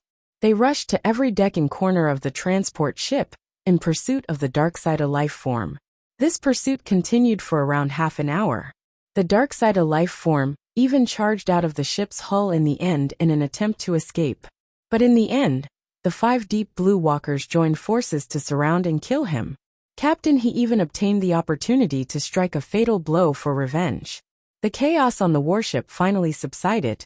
However, Luo Nan's soul body had already quietly returned to the confinement room, while this chaos was still flourishing. The heavy metal door isolated the clamor of the outside world. In the confinement room, the main body was still sitting. The tip of the pen was still on the paper. His eyes were half closed, as if he was in a trance. Luo Nan had never observed himself from this angle before. He just felt that it was peerlessly bizarre for a time. He felt that it was like a lifetime had passed. But right now the burning wraith was already powerless to supply energy to Luo Nan. The chill within his soul had accumulated within his body. It was extremely uncomfortable. Luonan didn't waste any time. His soul directly returned to his body. The embarrassing scene of passing through his body that he was most worried about did not happen. When his soul was close to his body, the boundary between reality and illusion appeared in a trance, manifesting into his visualization diagram. A tetrahedron with its inscribed circumscribed sphere. The inner sphere wrapped around the 5 viscera and 6 bowels, and the tetrahedron divided the inner and outer boundaries. When the soul came into contact with the outer sphere, it turned into a faint light and entered the head of the body. Some kind of restrictive feeling pressed down on him, but correspondingly, it felt like he was wearing a thick armor, and he felt inexplicably at ease. This feeling lasted for less than half a minute before disappearing. The legendary out-of-body experience also came to an end for the time being. Love Gobe small say Luonan's body began to move. He pinched the shaft of his pen and slightly swayed his neck. He adapted once more to the state where his body and soul were one. Judging from the current situation, the skeleton was indeed the carrier and armor of the soul. At the very least, it was inevitable that the skeleton was a power plant. As for the astral projection, it was just like traveling. Without sufficient capital, it was better to be cautious. In reality, without the burning wraith, if he wanted to leave his body, he really would have to consider it carefully. The burning wraith was done for. It hadn't been long since the spirit and flesh had become one, but the burning wraith had sunk into a land of death. The continuous attacks had already far surpassed the limits of what it could bear. Moreover, it had also encountered the slayer it feared the most. The format of fire and the tyrannical will had fused together, causing fatal damage to it. Losing the burning wraith was of course a pity, but compared to his own life, what was the big deal? Luonan took a deep breath. Though his soul had already returned to his body, there was still a test before him. At a level that ordinary people couldn't see, the heavily chained crow was gradually retracting, like a snake that had retreated into a deep hole to hibernate. So far, he hadn't attracted anyone's attention, but Luonan couldn't afford to be careless in the slightest before he could completely retrieve it. Retrieving the heavily chained crow took a total of around 10 seconds. But from Luonan's perspective, it felt like 10 years had passed. Luonan faintly felt that there were some subtle changes on top of the heavily chained crow, but he didn't have the mood to think too much about it.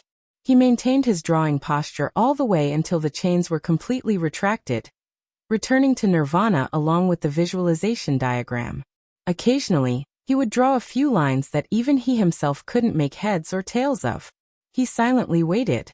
He really didn't know whether or not the deep blue walker would break through the door in the next second and press the muzzle of a gun against his head. Nothing happened 5 minutes later. Luonan was finally able to let out a long sigh of relief. He looked at the notebook once more. The perfectly fine sketch of the prison building had already been destroyed by his subconscious scribbling. This was fine as well.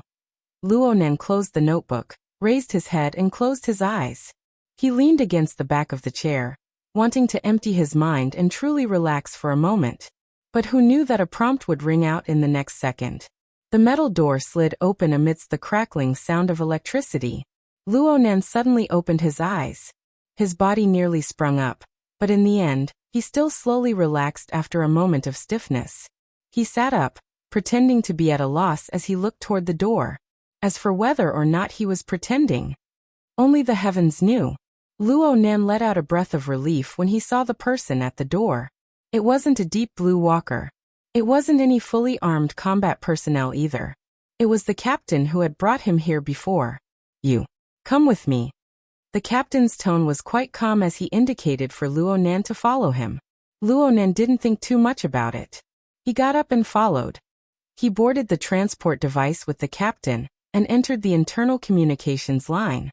Luonan maintained his silence within the completely sealed transport device. He had always had an introverted temperament of few words. It was fine for him to sit like this for an entire day if others didn't take the initiative to talk. In the end, the captain had to give some instructions. The police have already boarded the ship. The investigation will begin immediately. You're a minor. There are many rules. Go see a lawyer right now and make some preparations. Lawyer? Luo Nan was a bit baffled.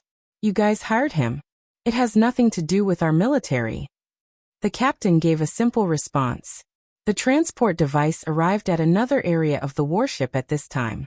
Some arrangements had already been made here.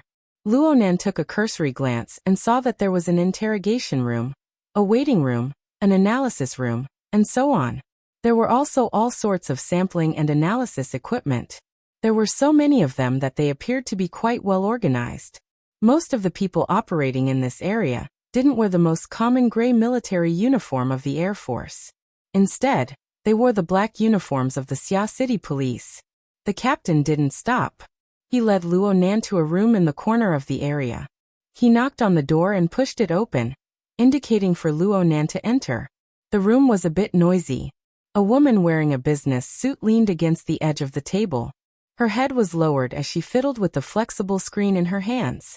The AR effects of the flexible screen were clearly turned on to the max. The silhouette of a beast floated onto the screen, leaping and running. The light and shadow effects were quite gorgeous. The sound effects were quite astonishing as well. At least the howl of the beast sounded quite horrifying. Luo Nan actually recognized it. This was the worldwide popular 10 Days in the Wilderness. It was a phenomenal mobile game. Hold on. This level is quite difficult. The professional woman didn't even raise her head. She casually greeted him and used her finger to poke on the flexible screen. This absurd scene made the eyes of the captain who brought Luo Nan in twitch. Luo Nan didn't care. He nodded to the captain and went straight inside. The difficulty of 10 Days in the Wilderness was extremely high. It only took a few steps for the game character to be buried within the enormous maw of the mutant. The professional woman sighed and raised her head. A smile blossomed on her delicate and beautiful face. Hello. Luo Nan, right? I'm the lawyer entrusted by young Master Xie, Zhang Yingying. Oh, Xie Junping. Luo Nan wasn't the least bit shocked by this answer. Or perhaps it could be said that he had been waiting for this result all this time. Right now it looked like that good-for-nothing fellow hadn't disappointed him in the end.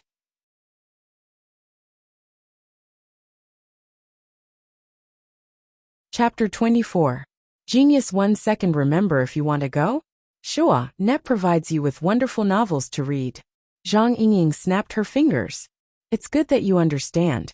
Love Gobe Small Say Netku. Such a frivolous and casual attitude was far from Luo Nan's impression of a lawyer.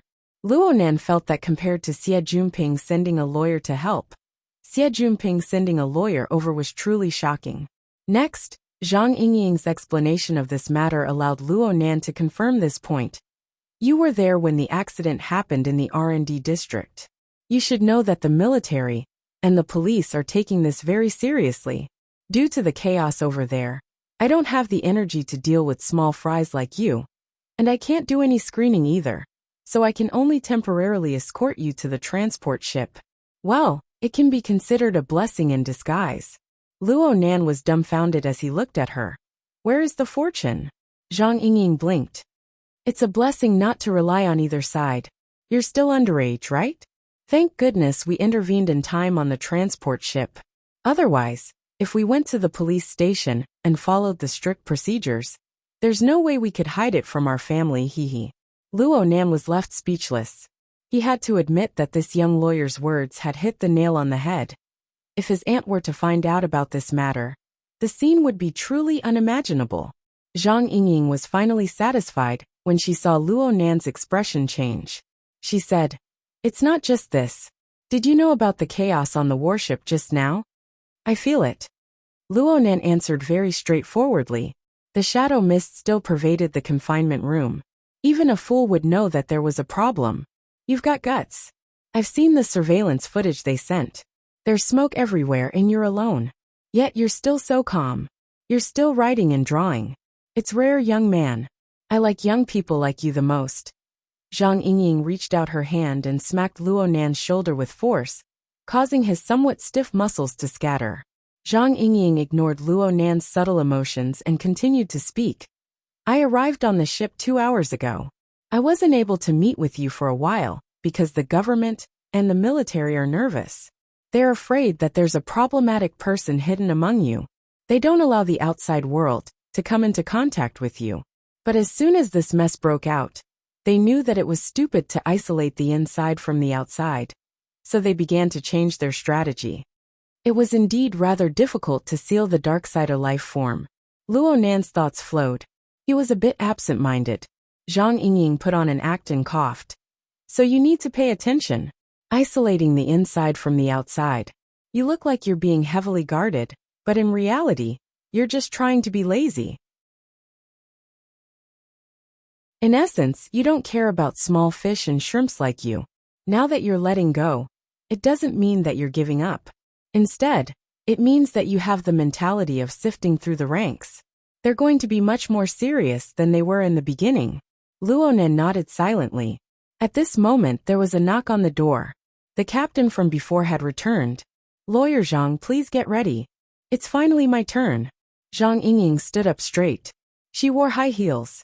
She was half a head taller than Luo Nan, who had yet to finish puberty. She had a threatening aura at first glance.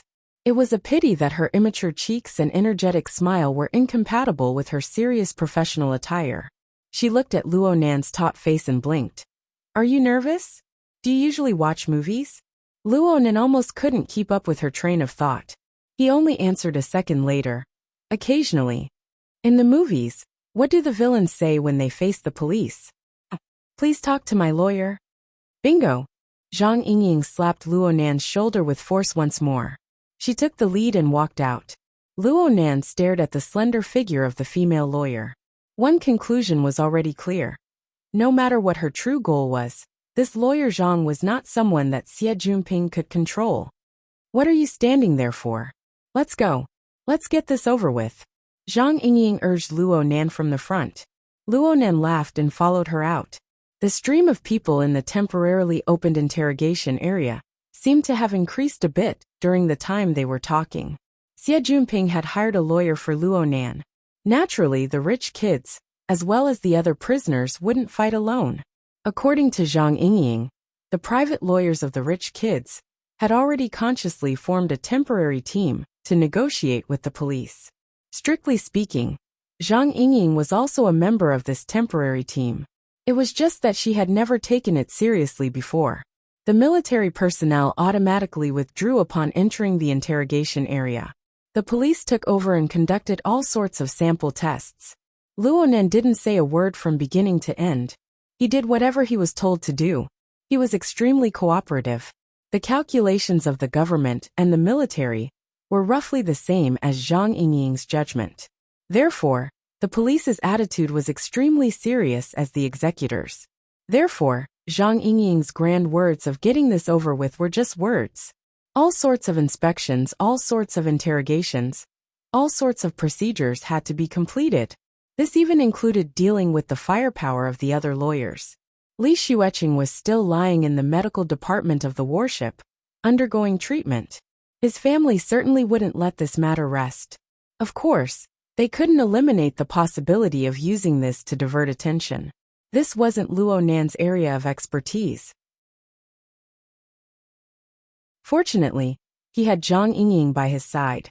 Though the bold words of a quick and decisive battle were ruined, the young female lawyer displayed a powerful strength that was able to discern man's talent without any hindrances. Of course, Luo Nan didn't understand the negotiations behind the scenes, causing all the firepower to be like thunder but little raindrops. They were silently annihilated. From Luo Nan's perspective, the entire interrogation process was nothing more than repeating the events from when he left his home in the morning to when he was arrested 7 or 8 times. Then, he cleared the stage. Oh my, what a waste of time! Zhang Yingying walked out of the interrogation room with large strides. She ignored the expressions of the surrounding police officers and let out a long sigh. She casually lifted the sapphire blue scarf around her neck a bit, revealing half of her snow-white chest. Right now, a full 10 hours had passed since their entrance. The marathon schedule really was exhausting. Fortunately, Luo Nan had ordered 2 large nutritious meals in between to replenish his energy. He could be considered to have made it through the most difficult period. Zhang Yingying clapped her hands. Okay, the matter has been resolved perfectly. The police will only leave behind a file for future inquiries. The main focus is still on the matter with the R&D district.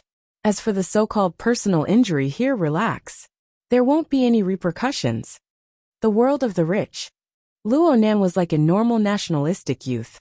He snorted coldly in his heart. Then I can leave now. Not yet. It's impossible for a warship to land for you alone. A landing craft also costs money. So you still need to wait for those people to finish their interrogation before you can leave. It seems like yeah, you're the first. So you still have to wait. Luo Nan sighed soundlessly. At this time, his heart inexplicably sensed something. He turned his head and saw a transport vehicle dragging a few disassembled exoskeleton armors pass by not too far away. A swift and fierce man with a dark complexion and a buzz cut was on top of the vehicle. His gaze fell upon Luo Nan's face. He didn't conceal his coldness at all. It was the same even when Luo Nan met his gaze.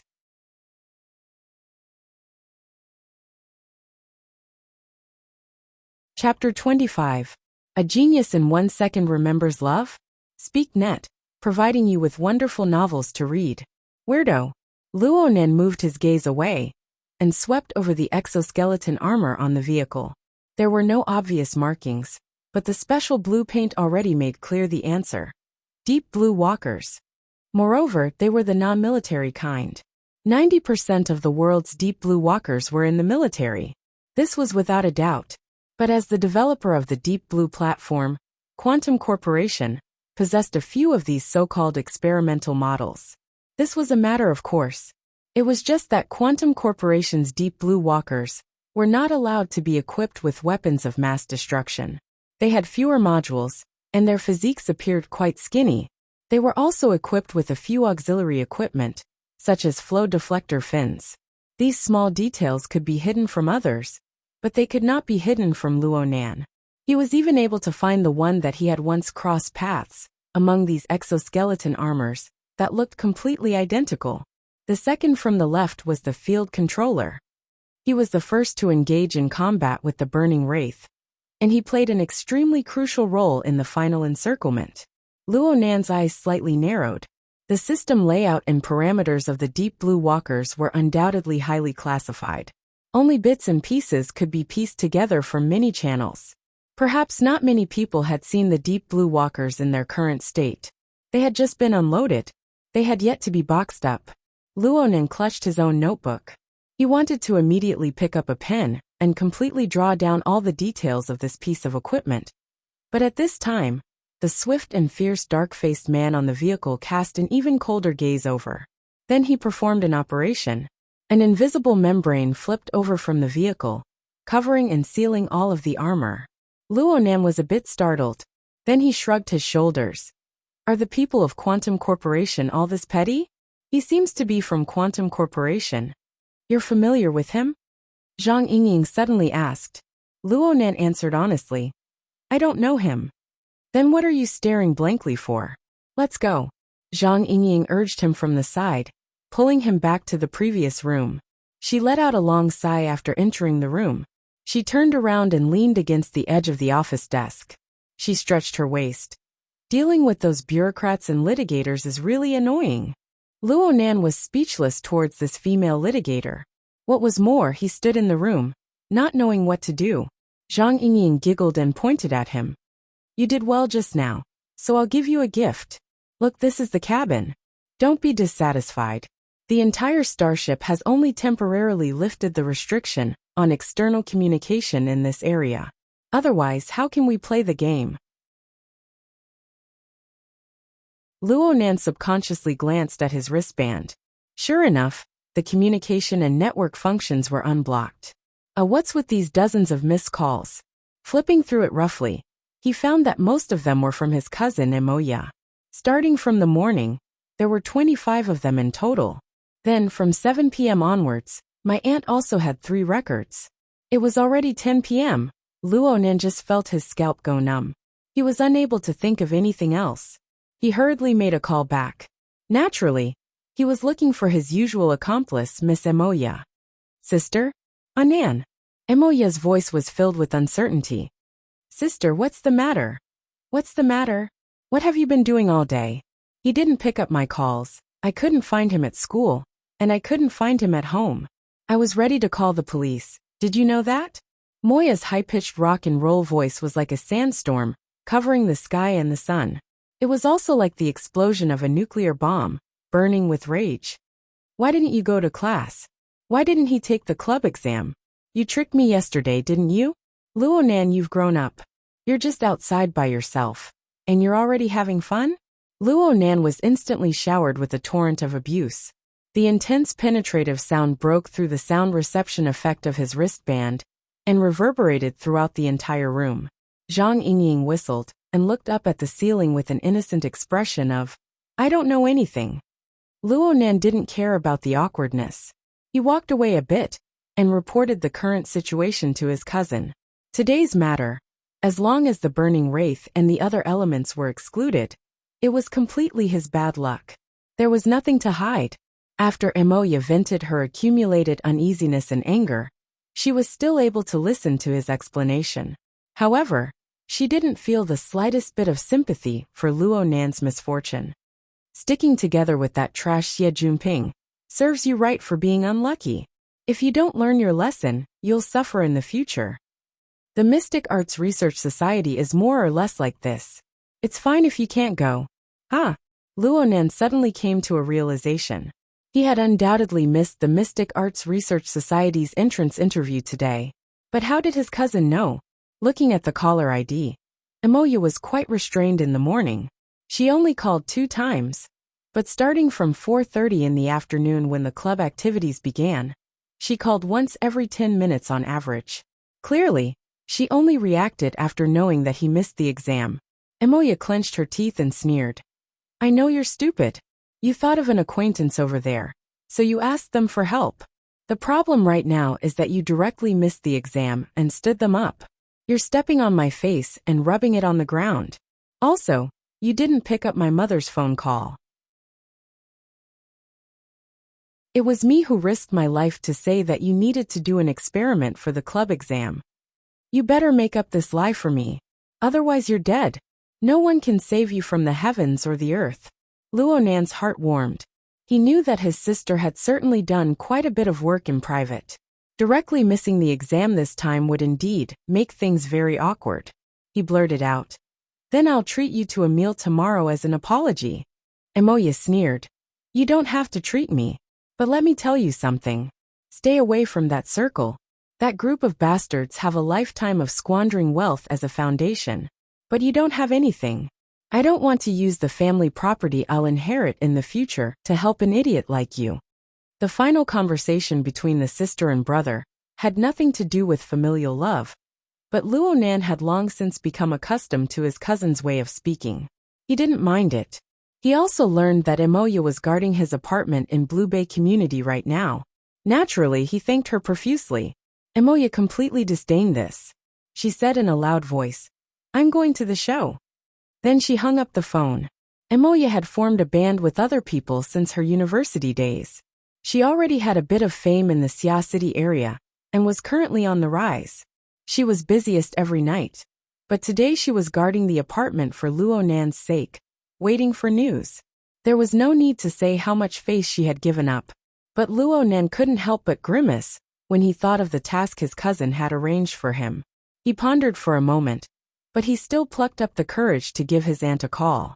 He didn't dare to mention today's matter. He just used Emoya's lie to fabricate a reason that the interview needed to test his experimental abilities.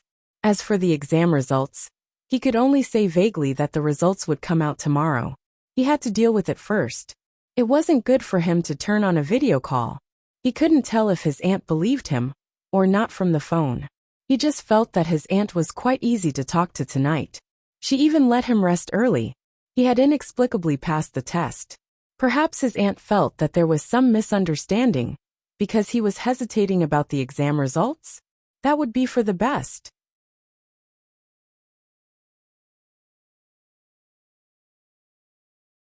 Chapter 26. Genius 1 Second. Remember love go divided by small? Talk. Net provides you with wonderful novels to read. In any case, this phone call wasn't much different from a harsh entrance exam. Luonan let out a breath of relief after hanging up. He relaxed all of a sudden. Love Gobe small talk, Netka. He turned his head to look at Zhang Yingying, and unexpectedly discovered that she was flipping through the notebook he had casually placed on his seat. The page she flipped to was the distorted sketch of the prison building. Though it had already been destroyed by Luo Nan's unconscious messy lines, Zhang Yingying still looked at it extremely seriously. She even used her hand to trace the direction of the lines. Luo Nan frowned and coughed. Zhang Yingying raised her head. She wasn't embarrassed at all. Instead, she asked him with interest. This is a fantasy diagram, right? Why did you draw it? Was it because you felt something while sitting in the confinement room? What does the distorted layout represent? And what do those tools of violence symbolize? The outer lines are also very interesting. Luo Nan originally wanted to refuse to answer, but when he saw Zhang Yingying's expression, he suddenly thought of the subtle attitude she had displayed from time to time ever since they met. A sensitive chord suddenly plucked at his heart. Luo Nan looked at Zhang Yingying once more with a completely different gaze. He swept his gaze up and down with a few more probing thoughts. Hey, is this hard to say? I just felt that I should draw it this way. The feeling came, so I just drew it this way. Luo Nan was simply spouting nonsense, but Zhang Yingying was actually very satisfied with this sort of answer. Feeling it. This is very good. Luo Nan grew more and more curious towards Zhang Yingying, but he didn't want his notebook to remain in her hands for too long. He reached out and took it back, minding his own business as he sat back in his seat. It looked like he didn't want to talk much, but Luo Nan was actually pondering over how to further prove his own judgment. And at this time he heard Zhang Yingying call out. Hey, want to play around? Luo Nan raised his head and saw Zhang Yingying raise her flexible screen to indicate to him. 10 days of combat is the essence. It's much more enjoyable than playing solo. Luo Nan wasn't in the mood to play, so he casually declined. But Zhang Yingying was especially insistent. Right now she was just a lively and playful young girl. Her mental age seemed to be even younger than Luo Nan's. Come on, it's killing time. Looking at the police's progress, it might not be over in another 7 to 8 hours. We'll be lucky if we can go home at 5 in the morning. At that time, just send me directly to school. Don't worry, I won't throw you off the warship. The question now is, are we going to play? Zhang Yingying had an impatient appearance. Luo Nan still wanted to refuse, but he suddenly changed his mind when the words reached his mouth. Then let's play a few rounds. Let me say this in advance. I really don't know how to play. It's okay. I'm just killing time. Zhang Yingying was beaming with joy. She looked casual and innocent, which was very different from her previous pretentious attitude. She immediately placed her flexible screen in front of Luo Nan for fear that he would refuse. Come. Let's memorize it first. The 10 days battle is controlled through hand gestures. You should understand this, right? Yes, I know a little. Love Gobe small say Neka. Luo Nan saw the flashing layers of green light on the flexible screen. He hesitated for a moment, but he still placed his hands on the screen in turn. Soon, the notification sound of the scan being completed rang out. Zhang Yingying snapped her fingers. Done. Ha. I'm saying, let the battle begin. Zhang Yingying spread out the flexible screen as she spoke. She placed it on the office table in the room and sat to the other side, facing Luo Nan across the table. She dimmed the lights in the room, making it quite formal. As the command was issued, light waves were projected on the screen. A layer of light blue arc-shaped light film with a radius of nearly 1 meter spread out from the dome. The shades of color changed, and a suitable color scheme successfully constructed the game background of red earth and blue sky. A vast and desolate scene. Just by looking at the augmented reality AR special effects, one could tell that Zhang Yingying's flexible screen was certainly one of the top brands in the market. It was actually able to turn a portable mobile game like 10 Days in the Wilderness into a medium-scale war game. Luo Nan sat upright outside of the game area. He looked at the vast wilderness, condensed on a tabletop. Virtual characters wearing all sorts of exoskeleton armors shuttled back and forth. It would be a lie to say that his heart was like still water. He was only 16 years old. Playing games was human nature. How could he be completely immune to it? His heart was itching to give it a try when he saw the exquisite game screen. For a moment, he wanted to blend in and truly roam the wilderness. For a moment, he wanted to wantonly smear destruction on it. The subtleties of the human heart could not be more than this. Yes, he played games too little. Zhang Yingying quickly chose her character in front of him. She crossed her fingers and propped up her chin with the back of her hand. She beamed as she waited for Luo Nan to choose. Don't be anxious. Take your time. I'll let you win. Luo Nan didn't spend too much time. 10 Days in the Wilderness was a phenomenal mobile game that swept the entire world. The highest number of people online at the same time was 970 million. No one had been able to break it to this day. Right now, it had begun to leave the mobile game domain and was released on various immersive game platforms. When he was still living at his aunt's house, he had been dragged by his siblings to play against each other. He possessed basic common sense. He only thought about it for a moment before choosing a classic hero that was relatively easy to pick up. The Earth Army's ace in firepower, Haya. The data showed that this robust officer, active in the late 80s, was a walking arsenal with the support of the military's Fiery Eye platform. Though his movement speed was slow, his violent and accurate firepower was enough to eliminate the majority of enemies from a distance of 500 meters.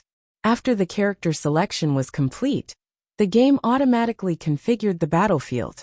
But when Zhang Yingying saw the character selection, she immediately shouted, "What's the meaning of this? Are you looking down on me? Huh.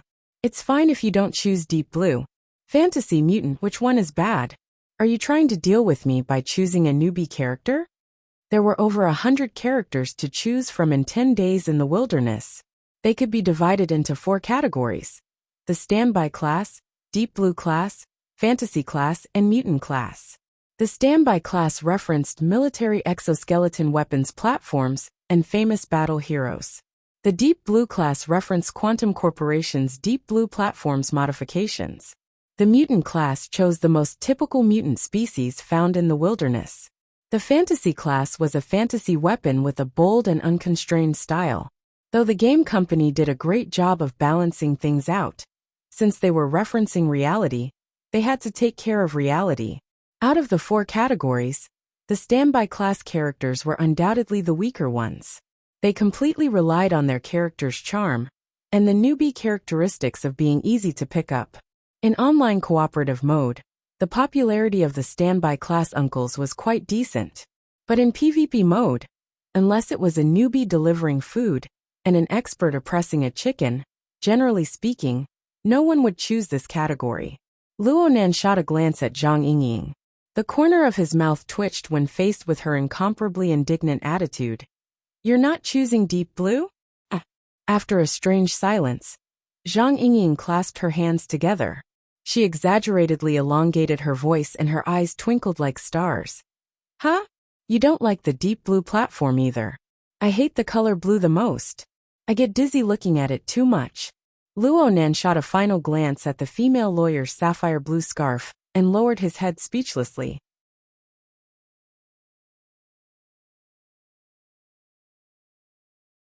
Chapter 27. Genius 1 second. Remember if you want to go? Sure, Net provides you with wonderful novels to read. The game interface had already begun to operate at this time. Luo Nan gradually came to a decision in his heart. He was already disinclined to get entangled with Zhang Yingying. He swept his eyes over the wind speed and temperature data and made a gesture to advance forward. Love Gobe Small Say Nekaheye and his pet, the mechanical dog Newbie, which carried 2 boxes of ammunition, chose the highest hill in the surrounding area and began to climb. Zhang Yingying curled her lips and crossed her arms in front of her chest. She didn't do anything at all. Her mutant character, Wind Glory, floated in the air as if everything was within her control. Luo Nan understood her intentions. She was abandoning tactical maneuverability and directly deciding victory head-on. This was undoubtedly the best situation for a character like Haya to display his combat strength. As a newbie, Luo Nan recognized this preferential treatment. He controlled Blacktooth to set up a weapons platform at the top of the hill. He paid the price of completely sacrificing his mobility to achieve maximum firepower. Luonan waited for everything to be prepared, but he didn't say anything. He just made a provocative gesture. Zhang Yingying curled her lips and changed her hand gesture for the first time. She controlled wind brilliance, which was like a giant poisonous bee, and dashed all the way. In the blink of an eye, she had already crossed the center line of the battlefield. At this time, the marked distance between them was 987 meters. 900, 800, 700, Haya's light electromagnetic gun began to rumble, drawing a bright trail in the sky. Zhang Yingying suddenly became excited and announced anxiously, "I will crush you." No matter how amusing Zhang Yingying was, her skill in controlling the game was certainly far above Luonan's. Wind Brilliance's enormous body charged forward and danced in and out of the increasingly dense bullet trajectories. Once it broke through the 500-meter life and death line, it changed its location a few times, and the bullet comments that it had worked so hard to weave were torn apart. Newbie was corroded by the venom, and his ammunition exploded. Heya was also swept across the neck by the transparent bee wings, Koing him. First blood. Across the desk, Zhang Yingying wagged her index finger at Luonan. "Should I change my character?" Luonan didn't say a word. He chose to restart the battle. Zhang Yingying accepted the challenge with a smile.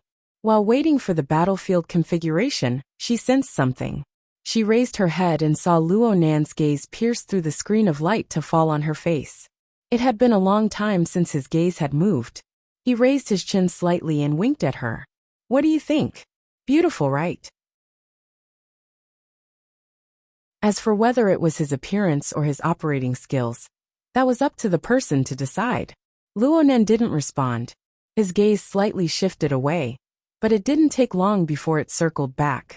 Miss Zhang Yingying was a natural beauty and was not afraid of being stared at. Moreover, there was a game in front of her, so she had to wait until she was satisfied. In the enclosed room, light and shadow intertwined and blurred.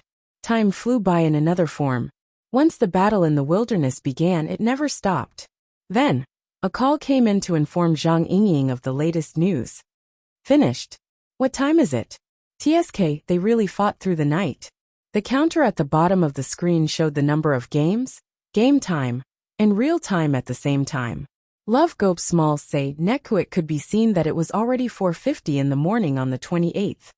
Luonan and Zhang Yingying had already fought over 200 rounds, consuming nearly 7 hours. It is indeed a divine creation that kills time. Luonan took a few deep breaths. Not only was he not tired from playing for a long time, his brain was in a state of extreme excitement. Right now he had to do something. Luonan picked up his notebook, flipped to a blank page, and began to write.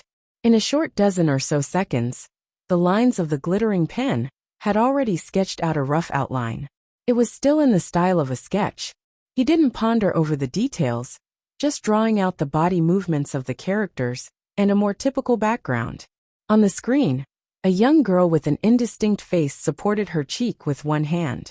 Her other hand was making gestures. It looked a bit lazy at first glance, but the tension of her body told everyone. Her mind was focused, and she was overflowing with interest. She was playing a game, whether it was 10 days in the wilderness or drinking or playing finger guessing. In short, it was the same flavor. She was still evaluating her opponent. Perhaps it was because of an intense desire to win, or perhaps it was because of some other goal. Luonan's pen paused a bit. He was certain that this was the effect he wanted. Luonan had already observed Zhang Yingying for a full 7 hours, starting from 10 p.m. last night. Compared to his usual quick observation and quick mastery, this was undoubtedly an atypical method. However, Luonan believed that it was worth it. From his perspective, Zhang Yingying was absolutely an object worth recording. But there was one more thing that needed to be displayed. Luonan's pen paused, but he didn't start writing for a long time. It wasn't that he couldn't grasp it, but once he started writing, it would be the same as expressing a certain attitude. He could completely wait and observe. He faced the sketch and sank into contemplation.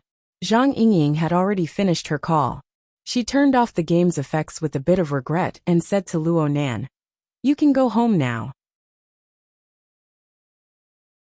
It's just that the phantom needs to be left behind as evidence. Oh right. You want to go straight to school? Don't you want to go home and sleep for a bit? Luo Nan grunted and continued to ponder with his head lowered. The tip of his pen was about to fall, but he didn't. With Zhang Yingying's curiosity, how could she resist this? She immediately moved her head over to look, and then she was stupefied. She instinctively extended her hand to touch Luo Nan's forehead. You want to hit on me, hey?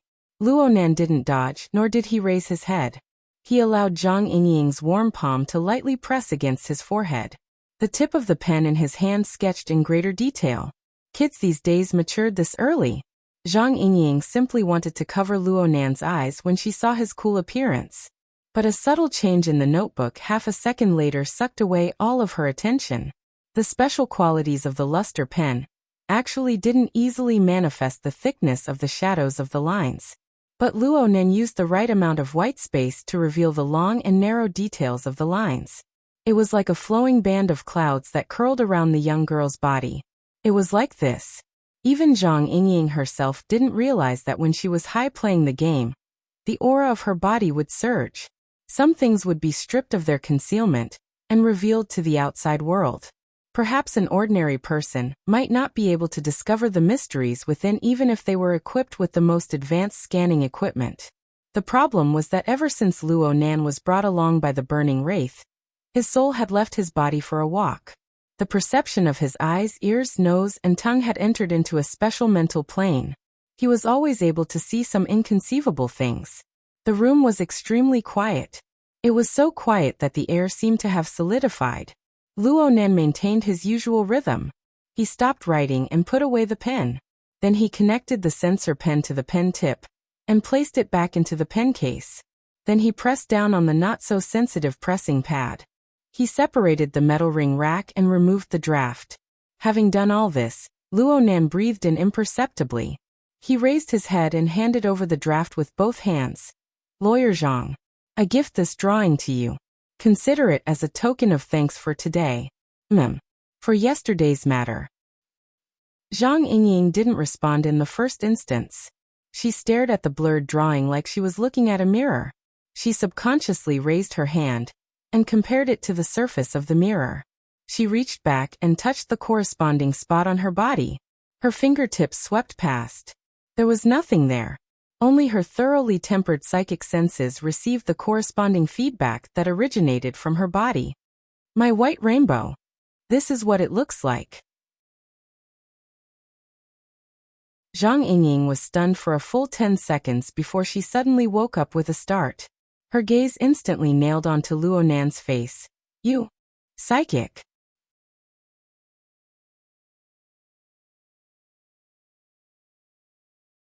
Chapter 28. Genius 1 second. Remember if you want to go? Sure, Net provides you with wonderful novels to read. Which one? Even though Luo Nan had already made many preparations, he was still a bit stupefied by this sudden form of address. Zhang Yingying's gaze was like a sharp blade, slicing back and forth across Luo Nan's face. But in this instant, Luo Nan's reaction could not be any more real. In the end, she gained nothing. And at this time, Luo Nan recovered from his momentary bewilderment. His eyes immediately lit up. A shaman. Ugh, I think I spilled the beans. Zhang Yingying laughed and said, All right, I'll accept your kindness. She took the paper, using it to block Luo Nan's line of sight. But because of this, her eyes couldn't help but linger on the paper again. Every time she looked at it, she would meow out of curiosity or scratch it. It was so torturous. 2 seconds later, Zhang Yingying couldn't help but put the sketch aside and asked directly, Why are you painting like this? What is a shaman? Their gazes, questions, and curiosities collided in the void. The situation was tragic. Unfortunately, no one was willing to make the first move. For a moment, they stared at each other in a deadlock. Since Luo Nan was sitting, there was a relatively large height difference between him and Zhang Yingying. He tried to stand up. However, just as his butt was 2 centimeters away from the chair, Zhang Yingying unceremoniously slapped his shoulder. This little bitch had quite the strength. It was as if a heavy barbell was pressing down on Luo Nan's shoulder. His entire body was forcefully pressed back, and even the metal chair creaked. Zhang Yingying leaned her body forward, practically touching Luo Nan's face. Her posture looked extremely intimate, but she believed that Luo Nan could certainly feel the pressure she exerted. Come tell me, why are you painting like this? I don't remember. Zhang Yingying suddenly paused. She was, after all, a very intelligent person. She was just shocked by the sudden change. Now that she had calmed down, her brain was already working efficiently. Her eyes narrowed dangerously. Are you testing me? Zhang Yingying suddenly came to a realization. That sketch was simply a trap Luo Nan had set for her. It was to probe her reaction. It was very clear that Luo Nan had already begun to suspect the purpose of her actions before he even started writing. Of course, suspicions were just suspicions. Luo Nan was able to skillfully and magnanimously use his own abilities to set up a trap for her. This was truly a pleasant surprise. Luo Nan sat on the chair. He didn't avoid looking at Zhang Yingying's beautiful face, which was already within reach. His gaze locked with hers, and his mood actually calmed down. You were the one who investigated me first. Also, you said that I won't choose Deep Blue, because you think that I'll be jealous of Quantum Corporation's continuous production of results based on formatting theory? Then you must have investigated my family, or at least know about my grandfather. Zhang Yingying rolled her eyes. Has anyone ever told you that if you remember too many details from a young age, you'll be petty when you grow up? Chicks really do get smaller. After rambling for a while, Zhang Yingying admitted that she was a little angry, so she decided to throw her face to the Pacific Ocean. If you really mind the investigation, let's continue. Student Luo Nan, aren't you going to talk about your experiences in applying abilities? Luo Nan remained calm. I don't know what the ability is called, what its nature is, and what level it is at. I don't know any of this. How could I have any insights? Zhang Yingying was a bit stifled. She discovered that getting angry with the obstinate hero of darkness was a very meaningless action. There was simply no compromise option in Luo Nan's mind. Showing his cards on the table at the drop of a hat. No matter how much he pretends to be mature, he's still a little kid. After cursing a few times, Zhang Yingying still took a step back in the end. I didn't expect you to be so lacking in knowledge. I just pity you. Actually, if you look it up on the internet, you'll know that psychics are fellows who can have intimate contact with ghosts, specters, and the like. These people can sense incorporeal objects that normal people are unable to touch, and they can communicate with them. Apart from this, there's nothing special about them. Are you satisfied? Of course Luo Nan wasn't satisfied. If there really was nothing special about them, then why did she make such a fuss about nothing? It's your turn. Zhang Yingying wasn't about to lose out. She tossed out her own question once more. Why did you add a band of light to my portrait? A feeling. Luo Nan held back a bit. He patted his notebook. I always have a special feeling when I face interesting material. Then I draw it out and strengthen it appropriately. Perhaps this is the psychic ability? Is there a ghost on your body? You're the one with a ghost. Though she said this, Zhang Yingying was still quite satisfied with Luo Nan's answer.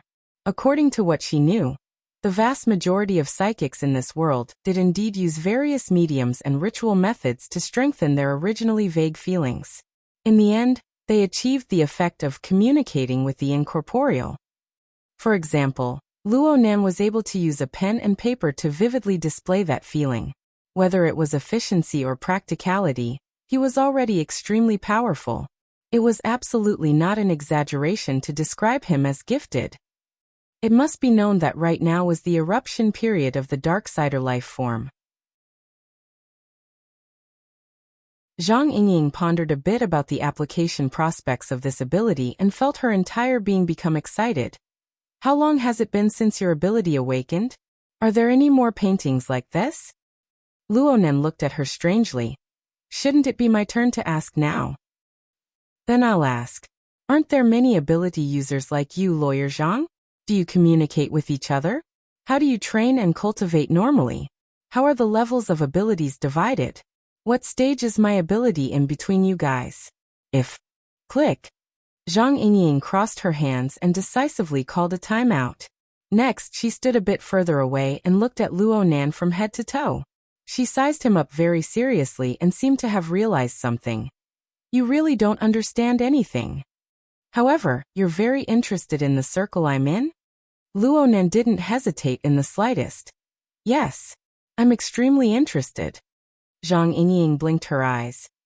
Even if I'm in an evil organization or simply an extraordinary strength research institute, the kind that specializes in slicing and researching, would it still be the same?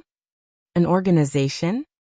Luo Nan keenly grasped the key point and responded without the slightest hesitation. You guys are already paying attention to me, right? If you discover that I have the so-called psychic ability, don't you want to recruit me? Kidnap and imprison me? Hee narcissist. Fine. Even if it's like this, shouldn't you be waiting for a good offer under normal circumstances? What's up with you looking like you're in a hurry to apply for a job? Luo Nan thought for a bit and responded like this. Between an outstanding student and an inexperienced employee, I choose the latter. For example, he would rather choose the Mystic Arts Research Society to be an odd job worker, who could carry out independent experiments than go to the Chemistry Society and be an honest, gifted student for a year. He needed pressure and opportunities. After all, he didn't have much capital left. His grandfather's time didn't have much. That circle that could possibly be filled with ability users. Even if he had to crash into it, he had to crash into it. And he had to do it in the most efficient way. Luo Nan stood up and faced Zhang Yingying. Under her stunned expression, he gave a proper bow.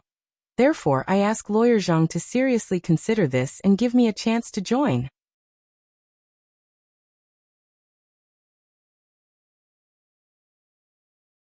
Chapter 29. Genius 1 second. Remember if you want to go? Net provides you with wonderful novels to read. Zhang Yingying maintained her silence for a few seconds after Luo Nan bowed. Love Gobe small say netku. Only when Luo Nan straightened his body and looked straight ahead did Zhang Yingying pursed her lips slightly. She slowly opened her mouth and her voice sank a bit. I can understand how you feel.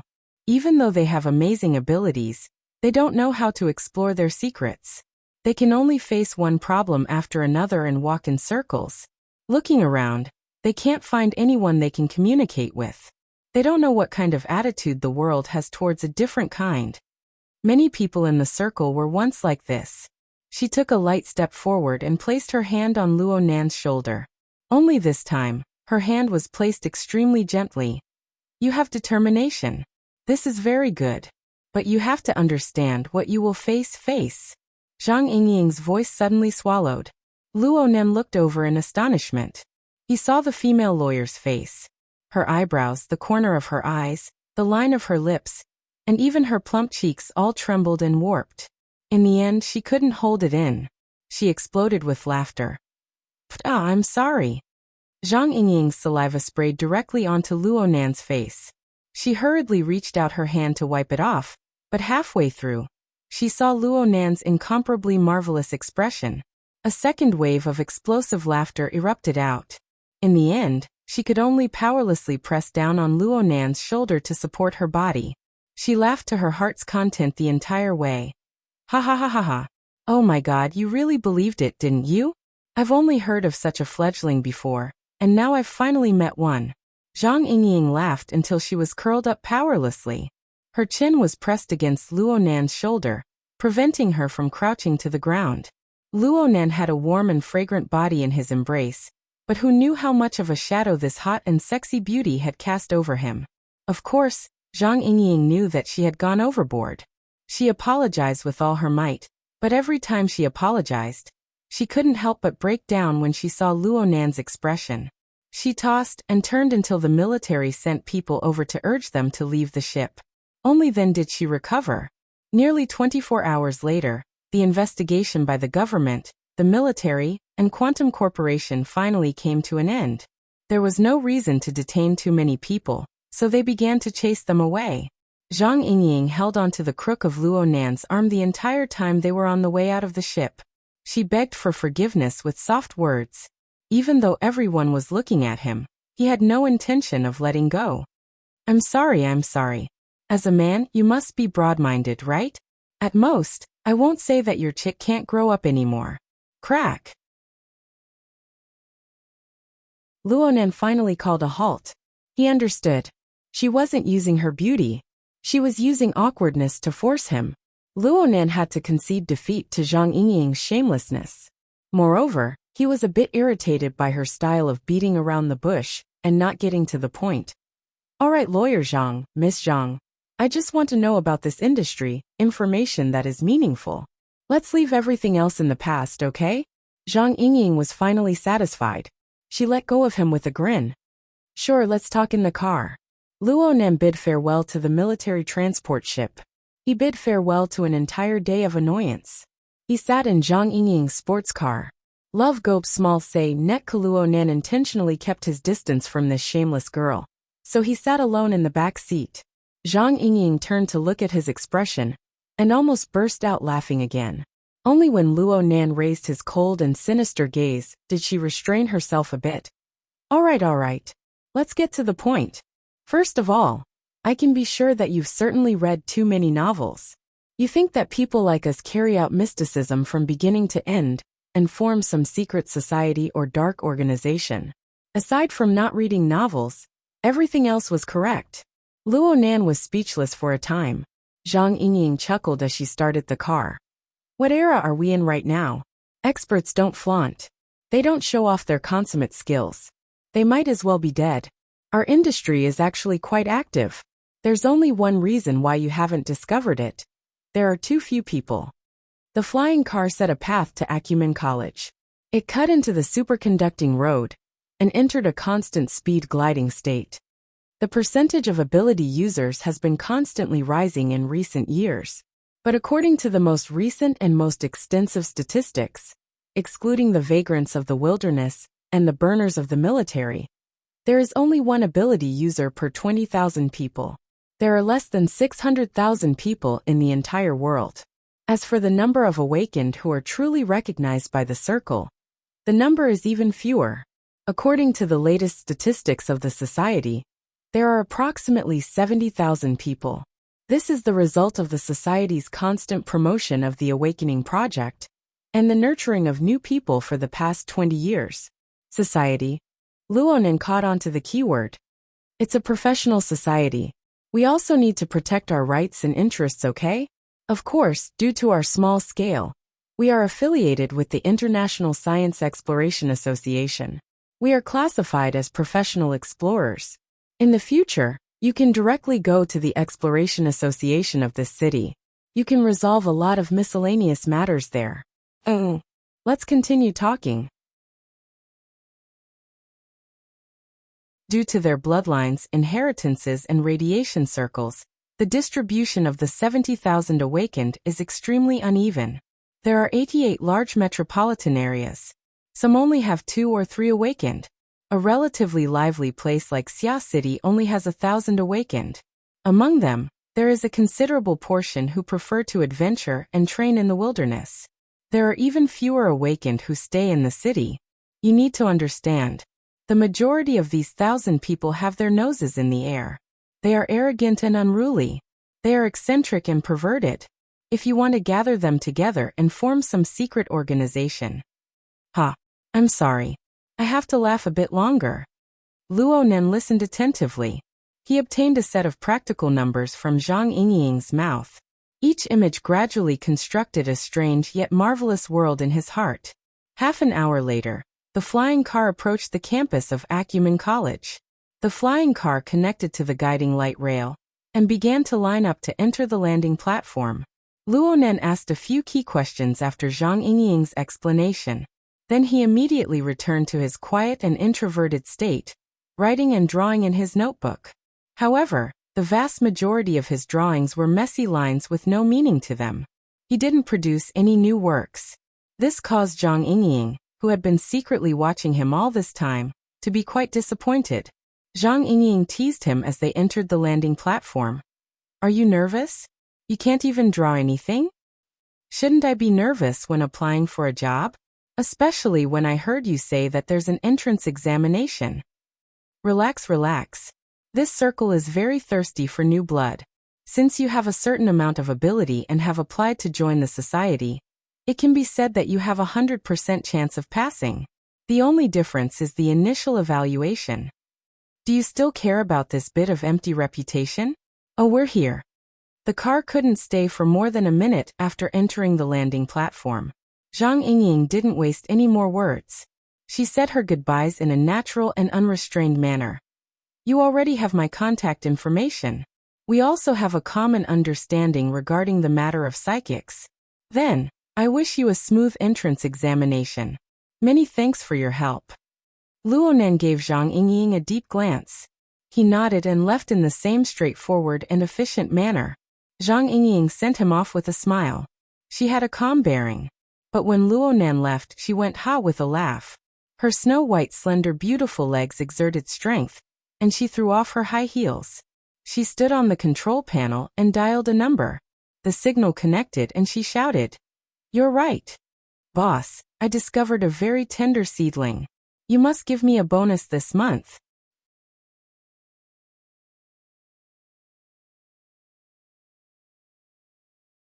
Chapter 30.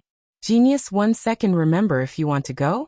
SpeakNet, providing you with wonderful novels to read. Acumen College was located in the Pingjiang district. It belonged to the outskirts of the core city district of Xia City. Aside from the college, there were many high schools, and research institutes in great numbers. Together, they formed an education function area of nearly 100 square kilometers. It was one of the areas with the best culture and natural environment in Xia City. After Zhang Yingying escorted Luonan to school, she turned the car around and arrived at a research institute a few kilometers away from Acumen College. This research institute was under the name of the International Science Exploration Society. It was actually a meeting point set up by the awakened. Since the number of awakened in Xia City was sparse, this place was left empty all year round. Sometimes, there would be several months in a row without a trace of a person. However, when Zhang Yingying entered, she saw the rare figure of Aunt Susan, who was on duty. "Hey Susan. Congratulations on gaining another 5 kilograms.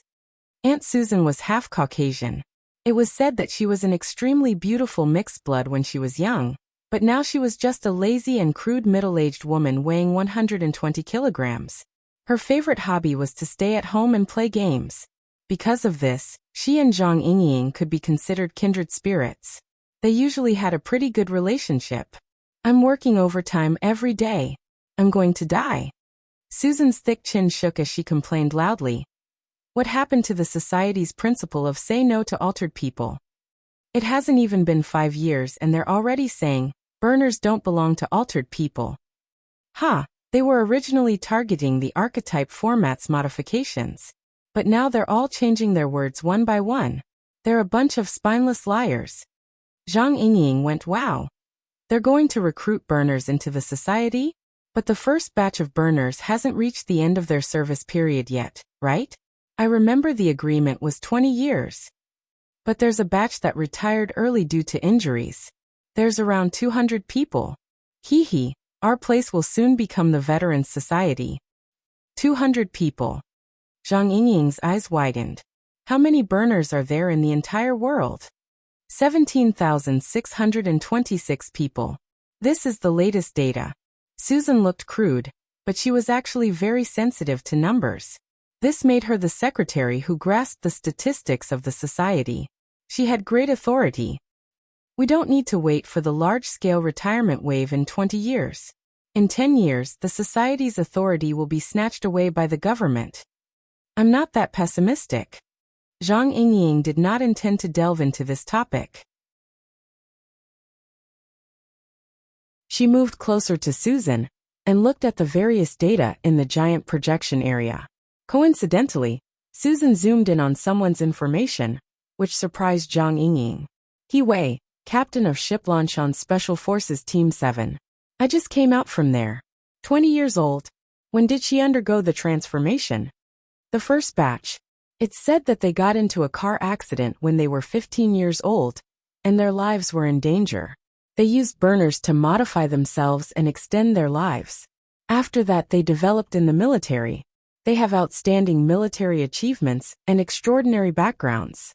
They just retired today. But soon, she will become our vice president. Susan's words were full of sarcasm and ridicule. But when it came to grading, she didn't hesitate to mark this person with a C+. In terms of entrance evaluation, this was already the highest grade. As a matter of fact, the two people present only had a C rating. Zhang Yingying clicked her tongue.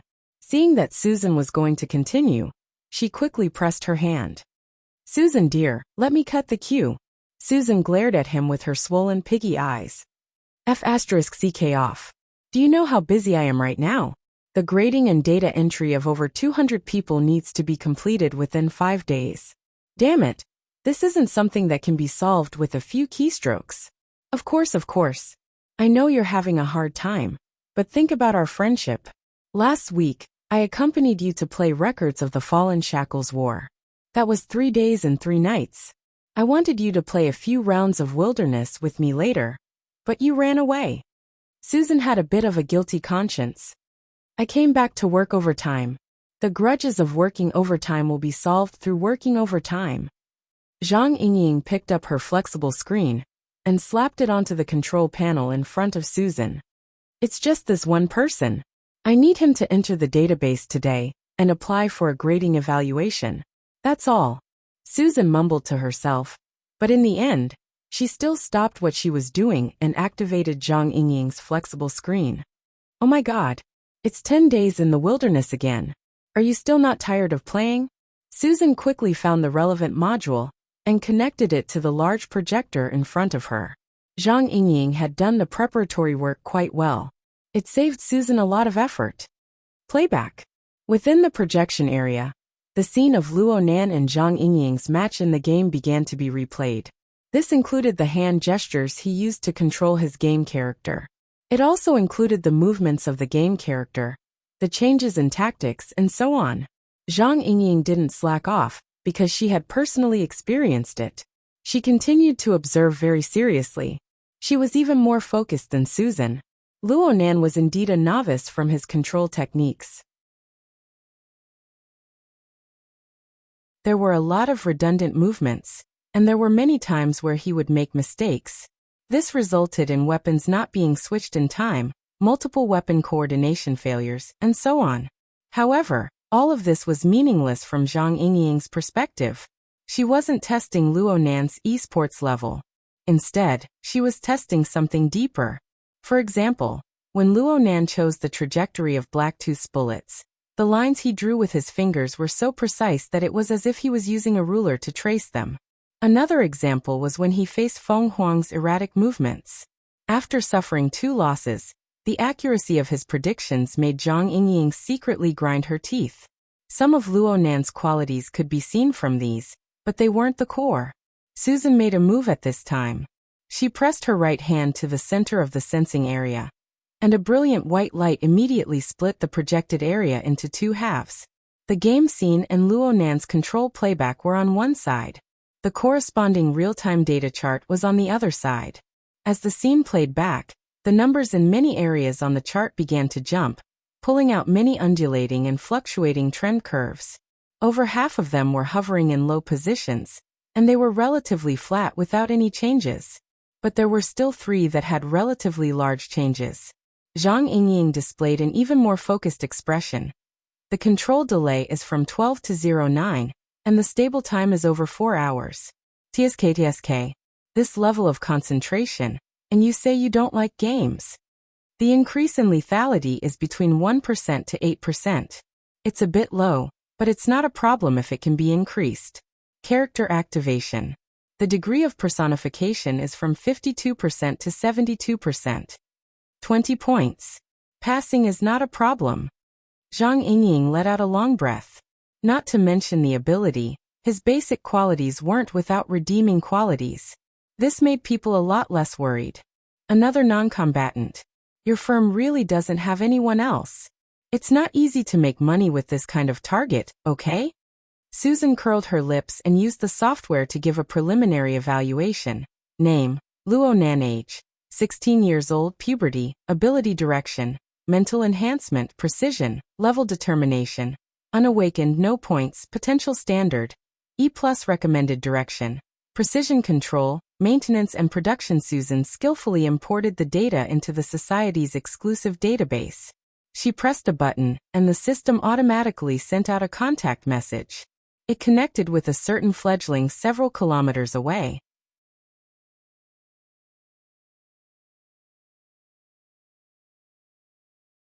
Chapter 31. Genius 1 second. Remember if you want to go? To provide you with wonderful novels to read.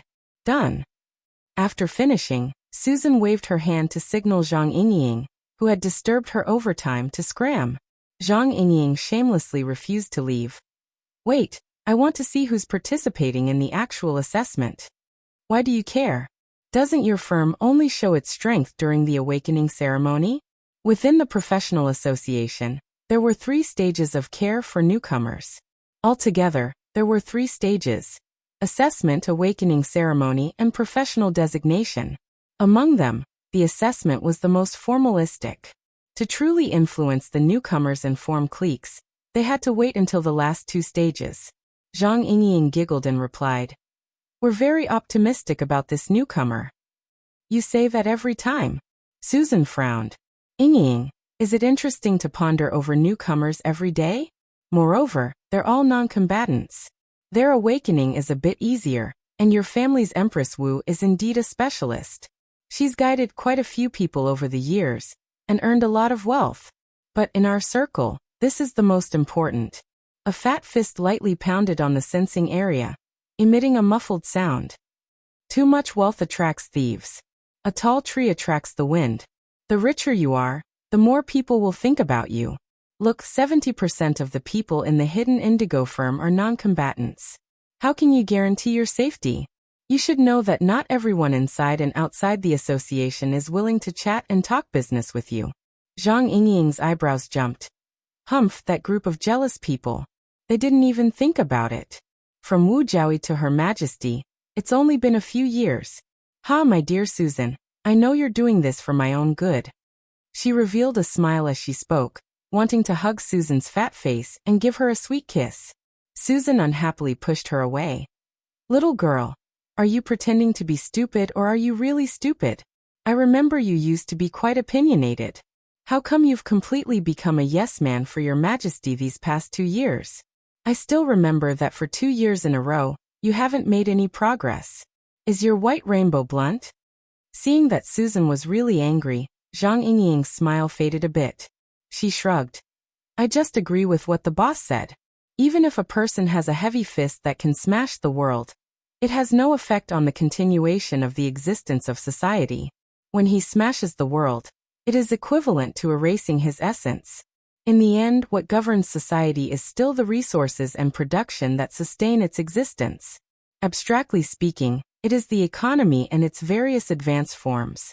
If we use our abilities on this, the efficiency will be even higher. Susan rolled her eyes. I think you've been brainwashed by Her Majesty Empress Wu. Strong fists can also suppress others and obtain everything. Zhang Yingying crossed her arms in front of her chest. We can do it in an easier and more perfect way. Susan punched the sensor again. You can't turn these things into fists.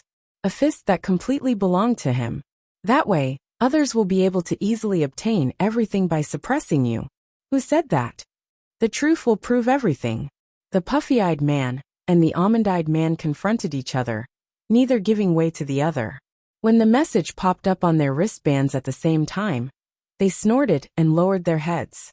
The priority notification flashed on the screen. Emergency meeting? All the awakened who are currently in Xia City need to participate? All virtual forms are rejected? It feels like a hungman banquet. Screw you. But it's a bad omen. I feel like it's not bad to be able to attend 50%. At most 50%. Zhang Yingying and Susan reached a common understanding in the time it took to exchange a few words. Then they pressed confirm at the same time. Susan shook her head. She no longer paid attention to the half-finished work. She raised her fat body and prepared to turn off her phone and leave. Hey. I still need to see the reply. See my ass. That kid probably forgot. Come. I'll take a ride in your car. He's clearly very impatient. Forget it. Let's go to the meeting first. I'll say this first. If you crush my car, you'll play with me in the wilderness for at least 10 days and 10 nights. I'll crush you for 10 days and 10 nights. The two laughed and laughed as they walked. They left their dispute in the completely empty research institute. Zhang Yingying was still considering whether or not she should give Luonan a call when she started the sports car. But she had second thoughts. That kid was sensitive and paranoid. Pressing him too hard wouldn't be good. So she put the matter aside for now. The sports car drove out of the main entrance of the research institute. It just so happened that it brushed past a powerful and luxurious Titan. Titan was the world's #1 hardcore car. And the most top-end version, Sky's Fury, was simply a floating tank. It was majestic and awe-inspiring. Lianyu was sitting alone in the spacious back seat of the car at this time. Even if she lifted up the armrests and the foot pedals, she would still feel empty. It was just like her indescribably restless mood at this moment. Why did she agree to Li Xueqing's request to sit in his car back to school? Her current situation was completely different from what she had imagined. Li Xueqing's usual clingy temperament was completely different. He sat in the front by himself. He didn't talk to her at all during the ride. Instead, he made a few calls in a row. She didn't know what he was up to. Lianyu had an ominous premonition, but she didn't want to think too deeply about it.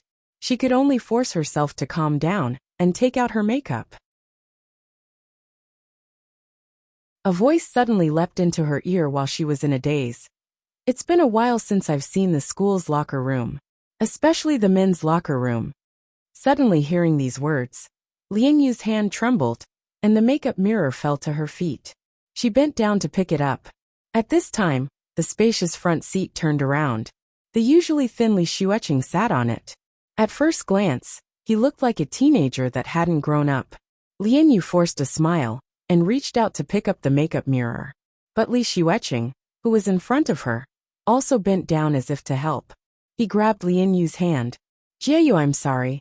I've disappointed you today. Disappointed your mother. What qualifications do you have to say that? Li Xueqing's surprisingly gentle voice didn't resonate with Lianyu at all. Instead, it made her hair stand on end. Thinking that she was actually being fantasized about by such a guy, she almost slapped him. But as soon as she struggled, she saw Li Xueqing's gloomy and green face. It was like ice water was poured over her head. The virtual fire that had just been ignited was instantly extinguished. She could only speak as gently as possible. Xueqing, calm down first. I'm very calm. On the way here, I've already prepared a gift for you. Although it's not that pleasing to the eye. As he spoke, the projector had already projected a bustling stream of people to the empty space to the left of the two of them. It was just as Li Xueqing had said before. This was a school changing room. The people coming and going were all young students. Lianyu noticed that the projection was displayed from a first-person perspective. It was like some immersive game. The controlled character even took the initiative to reveal the tools in their hands. A taser gun, a needle-less syringe, and in front of the character was a barely familiar figure. He was standing in front of a locker changing clothes. That was Luonan. Lianyu's voice trembled unconsciously. What do you want to do? Li Xueqing gently kneaded Lianyu's palms. He laughed in a low voice. I heard that he was the only one who passed the urine test in our group. He's like a white lotus. I'm afraid that the brothers won't accept this result. Lianyu couldn't help but raise her voice. The police have already concluded the case. What's the point of you blocking him now? Li Xueqing had a face of astonishment. Don't they say that there's a withdrawal period when you take drugs? What's the point of taking drugs again and again? Come, let's play together. Let's go. Double the monthly vote if you think this chapter is brilliant. Support me a bit. You can also vote for me. 100 crosstalk coins to draw monthly votes, 500 crosstalk coins, 10,000 crosstalk coins, 100,000 crosstalk coins, to be the leader of the alliance.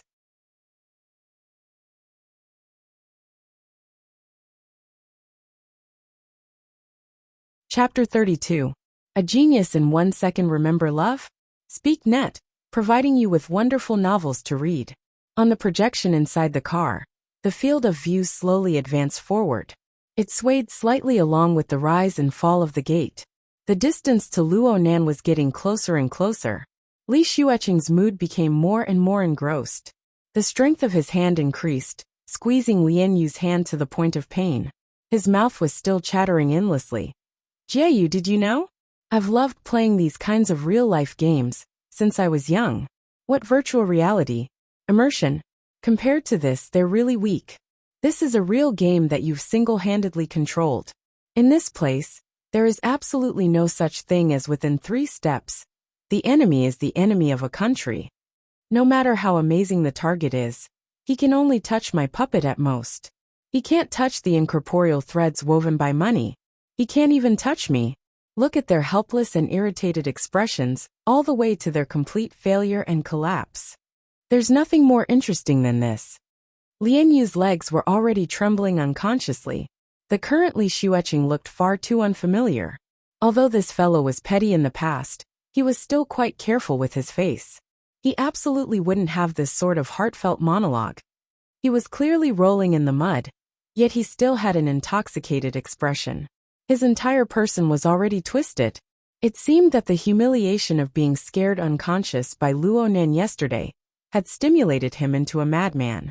Lian Yu was fully aware that there was simply no way to communicate with a madman. But the problem was that Li Xueqing had an incomparably expectant expression, waiting for her response. She slightly moved the corner of her lips. She thought for a long time before squeezing out a few words. Wouldn't it cause too much of a commotion if we fight here? If everyone sees him being attacked, then his withdrawal period. Li Xueqing's expression became gentle again. He gently caressed the back of Lian Yu's hand. Jieyu, you're worrying too much. I'm not that stupid. Right now we're just feeling the atmosphere. A good game's plot must be solid. It can't be simple and crude. Come, let's watch together. As he spoke, Li Xueqing's hand exerted a bit more strength. Lian Yu didn't react at first, but her hand was pulled again. Only now did she wake up. After a bit of hesitation, she slightly lifted her, but to get up. The next moment Li Xueqing, who was already impatient, forcefully pulled her into his embrace. Lian Yu let out a low cry, and was already embraced by Li Xueqing. Fortunately, the madman's main focus was not on this.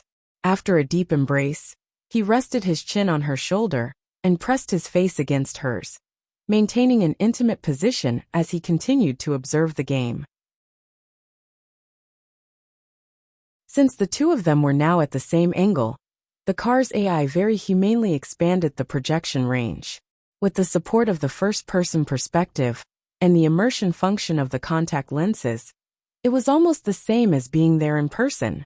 The recording and playback equipment faithfully restored the original sound environment in the changing room, and the buzzing sound waves made Lian Yu even more upset. Acumen College started from the 7th grade and implemented the Western style of rotating classes. There were no fixed classrooms. The students were like wild chickens, gathering and dispersing from time to time. Among the few crowded areas, the locker room was probably the noisiest. Every morning before class, hundreds and thousands of people would enter and leave the school. Countless rumors and gossips were like the buzzing of flies that would never stop. All of Luo Nan's classmates were in the vicinity of his locker. But this group of people came and went, and not a single person greeted Luo Nan. An invisible person. Li Xueqing observed Luo Nan's movements with the attitude of controlling everything. He laughed happily. You'll become famous soon. Just as he said before, Li Xueqing wouldn't go as far as to electrocute and inject Luo Nan in public. This didn't meet his expectations. He needed to properly deal with this fellow. There was more than one person who acted as Li Xueqing's puppet thug. As the son of a wealthy family with a wide network of friends, Li Xueqing was able to mobilize considerable power by disregarding the cost. Luo Nan finished changing his clothes and left with his old clothes. He was probably going to send them to the laundry room. Just as he moved, there were 4 or 5 people in the surrounding chaotic stream of people who followed him one after another. The upper left corner of the projection was like the mini-map of a classic game. The structural diagram of the nearby rooms was brought out. Li Xueqing was brimming with interest as he chose the location and method. What do you think? Should I shove his face into the urinal? Or should I stab his butt with the shower head? Or should I shove him into the tumbling bucket? Lian Yu's face was cold. She didn't say anything. Luo Nan's life or death had nothing to do with her. But she had inexplicably sunk into this storm. Not only would she be taken advantage of, she might even face Xie Juanping's wrath afterwards. It wasn't worth it no matter what. The carrier of the first-person view sped up as well. The image shook more and more violently, and Li Xueqing's breathing grew more and more hurried. Luo Nan turned the corner, and a few of his puppet thugs turned as well. The first-person view received a report of the surrounding environment. The stream of people ahead was gradually thinning. It was the best time to make a move. Then I'll choose option A. The urinal. No, I want a big one. Li Xueqing cackled strangely. He impatiently ordered the first-person view to hurry over to the scene as soon as possible. The view turned the corner and the stream of people instantly thinned, allowing Li Xueqing to see things more clearly. His puppets had already gathered together and were swarming into a washroom. Li Xueqing was a bit dissatisfied. I'll deduct money when I get back. Can't these coarse brothers act a bit more naturally? An urgent voice transmitted through the communicator before his voice even fell. That fellow jumped out the window and ran. Oldsw's feet slipped when he was chasing. He's stuck at the window. We have people outside. We've blocked him. Holy crap. The situation became chaotic beyond control in the blink of an eye. Li Xueqing's expression was stiff at first, but he couldn't restrain his smile in the next moment. Yeah, right. If it wasn't this troublesome fellow, then what would be the point? See, this plot would be interesting, wouldn't it? He actually wasn't in a rush or impatient. He ordered the first-person view to walk out of the changing room building and chase in the direction indicated by the communicator. Li Xueqing was also a fellow who was good at spending money. The campus gangsters he hired were experts in the art of blocking people. Even though he didn't know how Luo Nan discovered that something was wrong, a group of big and tall youths still managed to block Luo Nan in a shadowy corner behind the building after 2 minutes of chasing.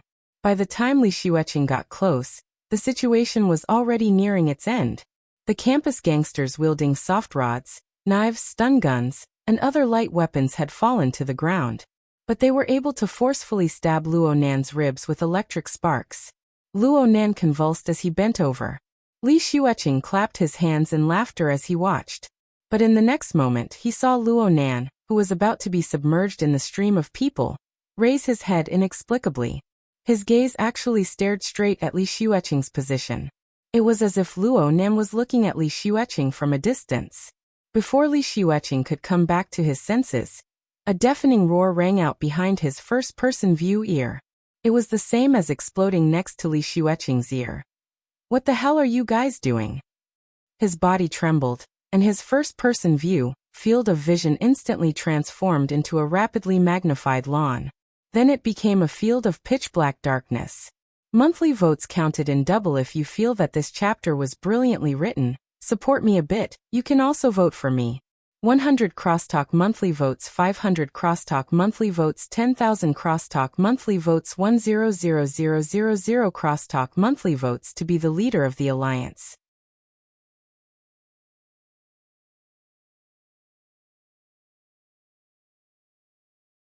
Chapter 33. Genius in 1 second. Remember Love Go? Talked Net, providing you with wonderful novels to read. The camera shot the ground at close range. The sound recorder and the like were still working. All one could hear was the sound of fists and flesh colliding. Miserable screams rang out one after another. It was noisy and chaotic. In the end, it seemed that a group of people had chased far away. Only then did the scene return to tranquility. Li Xueqing was speechless for a time. When he came back to his senses, he saw that the first-person view wouldn't be able to stand up for a while. He tried to adjust the camera remotely, his mouth still muttering. If I had known earlier, I would have used the hovering type. The camera suddenly shook greatly. The scene changed. It cut through the building, the lawn, the sky, and the intermittent silhouette of a person. The shaking made one's eyes dizzy. Steady down. Li Xueqing thought that the first-person view had recovered. He rushed to give the order, but he soon discovered that something was wrong. The silhouette in the shaking camera was too close. Moreover, that ice-cold and calm gaze gradually focused on the camera. How familiar was it? F***ck. Li Xueqing smashed his fist heavily on the armrest. He finally understood what the current situation was. Luo Nen was currently holding the unconscious first-person view, searching for clues. And he soon discovered the problem. The shaking of the camera grew smaller and smaller. Luo Nan's face grew clearer and clearer. Lian Yu's hand grew more and more painful. She lifted her eyelids to look at Li Xueqing, who was within reach. Luo Nan probably noticed her gaze. His ashen face became a bit livelier. The corner of his mouth twitched before he finally squeezed out a smile. This level seems to be a game. It's over. His clumsy self-mockery and Lian Yu's obedient attitude allowed Li Xueqing to recover a bit of confidence. He raised his voice. But like I said just now, does he know who did it? If he knows I did it, can his claws reach over? For example, right now, I can say hello to him. Li Xueqing was about to switch the communicator to an external mode, but halfway through, he saw Luo Nan's seemingly direct gaze. He hesitated. In the end, he laughed and stubbornly replied, I can also ignore him. He turned off the projector as he spoke, refusing to receive any more information from the other side. He faced Lian Yu's gaze and began to talk incessantly. Jieyu, I've understood since I was very young.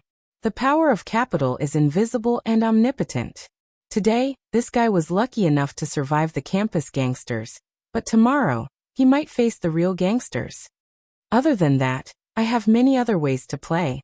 His parents, family, relatives, and friends are all part of the strategy. This is the real world, unlike those games which are affected by poor programming and plot. We can play slowly. Li Xueqing's words became more and more impassioned, confidence once again filling up his chest. But Lian Yu, who was being embraced by him, only felt that her insides were swaying, filled with a deadly strong acid. Before she could hurt anyone else, it was possible that her 5 viscera and 6 bowels had already been burnt to 1,000 holes. Once Li Xueqing's frustration was gone, his lust arose. If he didn't put in more effort to get what he wanted when he was hugging a lovely baby, wouldn't he be an idiot? As soon as this thought came to mind, his breathing became hotter, and his mouth went straight to the junction between Lian Yan's neck and collarbone. Lian Jia shuddered violently, trying to dodge, but was firmly held by Li Xueqing. Jieyu, Jieyu, Jieyu. Indistinct syllables rolled out from Li Xueqing's throat, and the heat of his entire body rose. Sky's Fury was a very good place. His previous achievements here could be said to be splendid, and today was another great victory. Bang bang bang. The car window was suddenly knocked. The force wasn't small, and it clearly carried emotions. F***ck, I haven't even shaken it yet. What the hell are you knocking for? Li Xueqing was furious for a time, and he was even more furious at how the surrounding bodyguards did things. They couldn't even stop a passerby. What if Luo Nen came killing his way? Did he have to personally go and take care of him? He pressed down the car window and was about to curse, but what appeared outside the car window was Xie Juanping's ice-cold face. Li Xueqing suddenly froze in place. Xie Juanping's gaze swept over the entangled bodies in the car, and the corner of his lips hooked. Xueqing, let's talk? Li Xueqing got out of the car in a daze. Lian Jia curled up her body, shrinking into the car like a white lotus. Xie Juanping coming over didn't surprise her, because she was the one who secretly sent him a message asking for help. However, Xie Juanping's attitude, from abandoning her in the wee hours of yesterday to sweeping his gaze just now, still made her feel a faint chill in her heart. She was afraid that she wouldn't be able to catch this person. If this really was the case, then Li Xueqing should be a very good candidate, but his warped appearance. Suddenly, a muffled sound came from outside while she was in a dilemma. The sound was mixed with cursing, and it was sent directly into her ears. Lian Jia hastily got up to look, and the scene outside the car caused her eyes to go wide in an instant. Xie Juanping sat on the ground, blood seeping from the corner of his mouth. He was a bit stupefied. Li Xueqing panted heavily, but he grinned and laughed. It was probably because his emotions were boiling, but he simply tore open his collar, exposing his thin chest. Right now his chest was violently heaving up and down with his breathing. Large patches of blood accumulated and pervaded the air. Ha! Ha! Xie Junping. I've always found you an eyesore. An idiot who can only sell his laughter without a teleprompter. Li Xueqing actually walked over as he spoke, sending out another kick. How could Xie Junping let him succeed again? He blocked the incoming kick and pulled horizontally, forcefully pulling Li Xueqing down. The two wrestled into a ball just like that. The bodyguards who caught up from behind were all stupefied, but Lien Jie still shouted, "Hurry up and separate them." The scene became even more chaotic. Lien Yu inexplicably felt that this scene was extremely familiar. She thought back somewhat absent-mindedly for a moment, before remembering that the conflict between Luo Nan and Li Xueqing during their detention was more or less like this. Her slender fingers stuck into her hair, but she was unable to straighten out the tangled mess of the situation. In the end, she could only ask the heavens speechlessly, has this world gone mad? The chaotic state of Acumen College had just calmed down at this time. Luonan raised his wristband and pressed confirm on the confirmation email sent by the International Science Exploration Society. This task should have been completed 20 minutes ago, but he never had the leisure to do so. This was because he had an intense feeling of being spied on ever since he entered Acumen College. It was like many people were staring at him with fixed eyes. At first, Luonan thought that it was some kind of illusion, but this feeling grew stronger and stronger. In the end, he even heard a low crashing sound. He was very familiar with this sound. It was the heavily chained crow that he visualized. He didn't know why, but it actually took the initiative to connect to reality. It was simply a copy of the Divine Soldier's warning scene from a legendary novel. Because of this, Luonan really did pay attention. After a few rounds of observation, he finally discovered that he was being watched by many people. He found an opportunity to jump out the window and escape. Who knew that the other side would bring out such a large force to block him in the end? If it wasn't for a warm-hearted person who saw injustice and came to help, who knew how things would have ended today? Oh, why hasn't the warm-hearted person returned yet? The situation was far too chaotic at the time. Luonan only remembered that the person who came was tall and sturdy. He swept over like a gust of wind, chasing the group of campus hooligans everywhere. He ran, and then he disappeared without a trace. Acumen College was a place where geniuses came forth in large numbers. Luonan shook his head. He saw that there weren't many onlookers in the surroundings, but he took advantage of the fact that his senses were still present to enter the visualization state. It was getting easier and easier for him to enter the fixed space right now. He saw that the heavily chained crow was exceptionally active in the center of the space of nothingness. It coiled and coiled inside and outside the visualization diagram. However, what drew the most attention was the ball of weak, dark red light at the front end of the chain. Within the light, twisted lines formed an abstract symbol. It made Luonan feel quite familiar. The dark red luster became the best hint. Luonan remembered a few seconds later. Wasn't this the outline of the burning wraith's main body when it stirred up the sea of spores on the warship? Many lines overlapped with the burning wraith when Luonan first drew it, but it was far from being as concise and abstract as it was now. Double monthly votes if you feel that this chapter was written brilliantly. Support me a bit, you can also vote for me.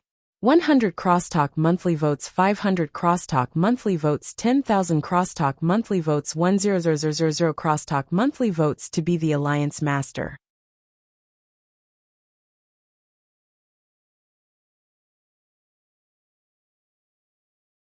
Chapter 34.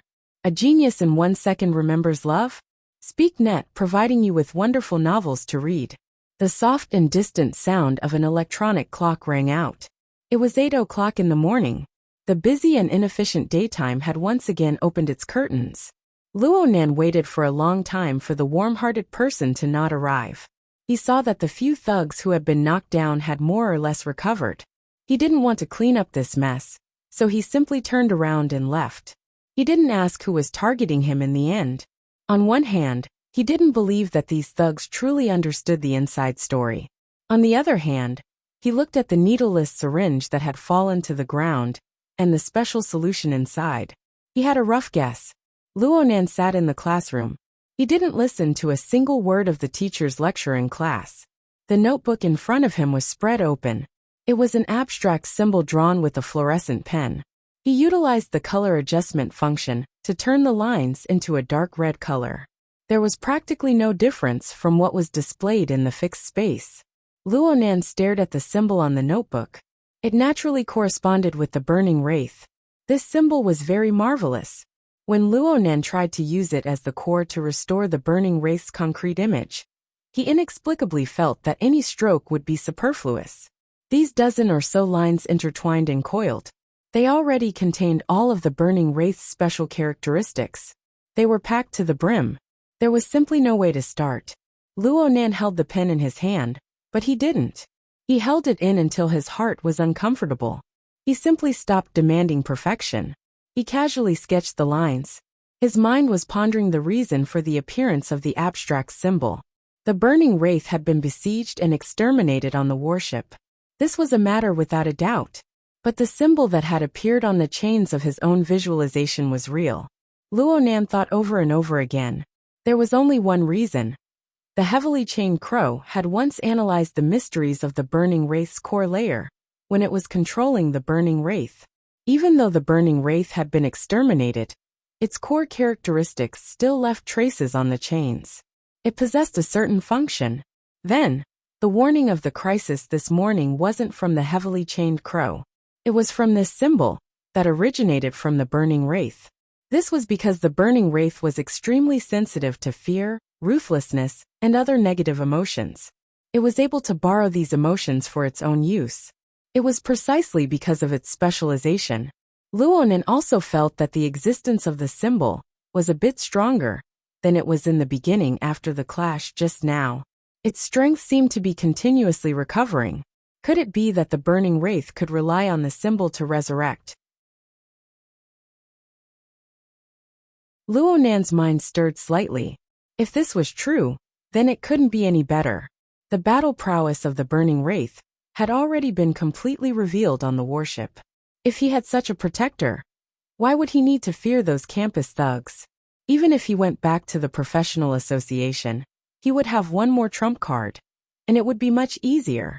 Was there any way to speed up the recovery of the burning wraith? Oh, Luonan suddenly felt that the tip of his pen was a bit rough. He looked at the notebook once more, and saw that the perfectly fine abstract symbol had already been drawn into a nondescript state. Just like the burning wraith, the comparison was completely wrong. However, he seemed to be able to continue drawing. Luonan's interest was instantly piqued by Luonan's inexplicable inspiration. Luonan did subtraction most of the time when he drew.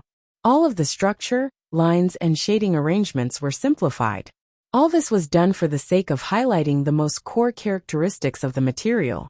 In his memory, the only time he did addition was when he achieved the breakthrough of My Heart's a Prison. At that time, he only had an abstract concept, but he didn't have the corresponding image. It was precisely through his continuous sprinkling of inspiration and filling in the details that he built a temporary grand structure, from which he extracted the heavily chained crow. The current situation was a bit similar to yesterday's. He didn't have that much inspiration, but as long as he had a clear general direction, the relevant details and clues were still quite considerable. For example, the needleless syringe. For example, the taser gun.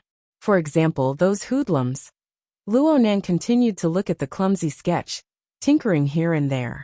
A certain image had been buried deep in the bottom of his heart, out of shape, but now it became more and more clear. What finally appeared on the notebook was a group of blurry buildings, but it was vaguely similar to the regional structure of Acumen College. The drawing was sloppy and blurry. Anyone who looked at it would probably be baffled. They would just treat it as a clumsy and unfinished sketch. But Luonan knew that this drawing was already finished. It was already filled with all of his inspiration and known information. It also revealed the most important answer.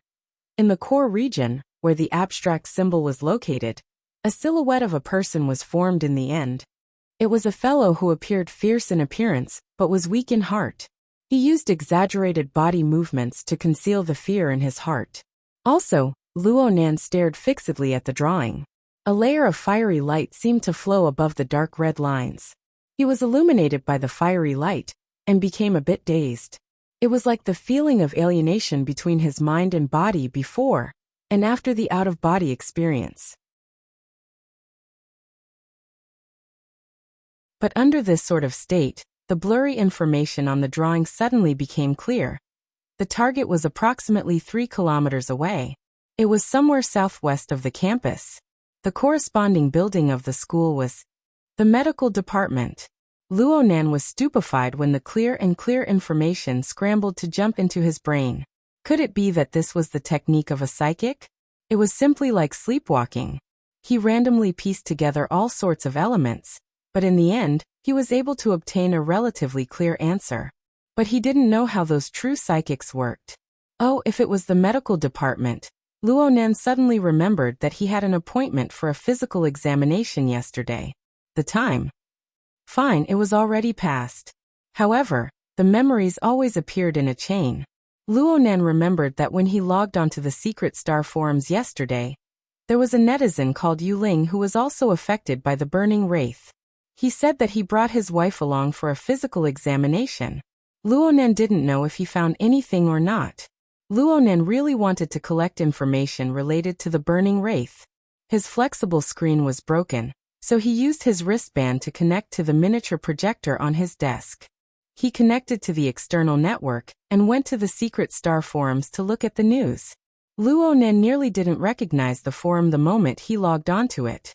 The entire forum was filled with a solemn and heavy gray color. There was no other color.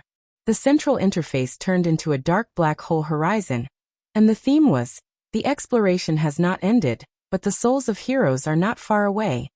Soul Concentration Memorial Post. Luo Nan was stupefied for a moment.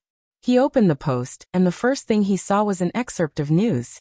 The general idea was, a couple who lived in the R&D district had gone to the hospital for a checkup yesterday afternoon. Due to an argument, the wife was suspected to have a psychotic episode. She lost her mind and stabbed her husband to death. At the bottom there were thick, bold black words. Be alert! Be alert! Be alert! The influence of the nightmare event has far exceeded our expectations. Everyone must be on high alert and think of every possible way to find out the truth. Luo Nan stared at this news all the way until the end of class. The students dispersed and headed to the next class location. Luo Nan also stood up and walked out of the classroom. However, he didn't go in the direction of a classroom. Instead, he went in the direction of the medical department, which was 3 kilometers away. However, not long after he walked out of the classroom, he felt slightly dizzy. Double monthly ticket. If you think this chapter is interesting, please support it. You can also vote for it. 100 cross-court coins monthly ticket, 500 vertical coins, 10,000 cross-court coins, 100,000 cross-court coins to be the leader of the alliance.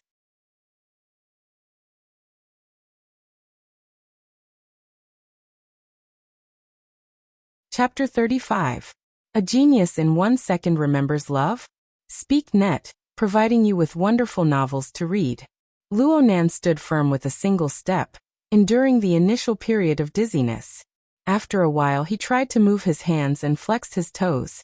Sure enough, he discovered that some of his fingers and joints were sore and numb. His entire body felt as if he had drunk too much alcohol. His reaction sensitivity had inexplicably dropped by a level. Moreover, the state of a spring of ideas and flashes of inspiration were no longer present. It was as if his brain was covered by a layer of membrane. He was drowsy and wanted to sleep. Luo Nan didn't panic. He just sighed. It's still here. Since he was detained on the warship yesterday, he only came out in the wee hours of the morning. It was impossible for him to concoct drugs again. Well, with the state of his drug reserves, there was nothing he could do even if he went home. Therefore, the daily work of concocting drugs that he had painstakingly maintained for nearly 5 years had finally come to an end.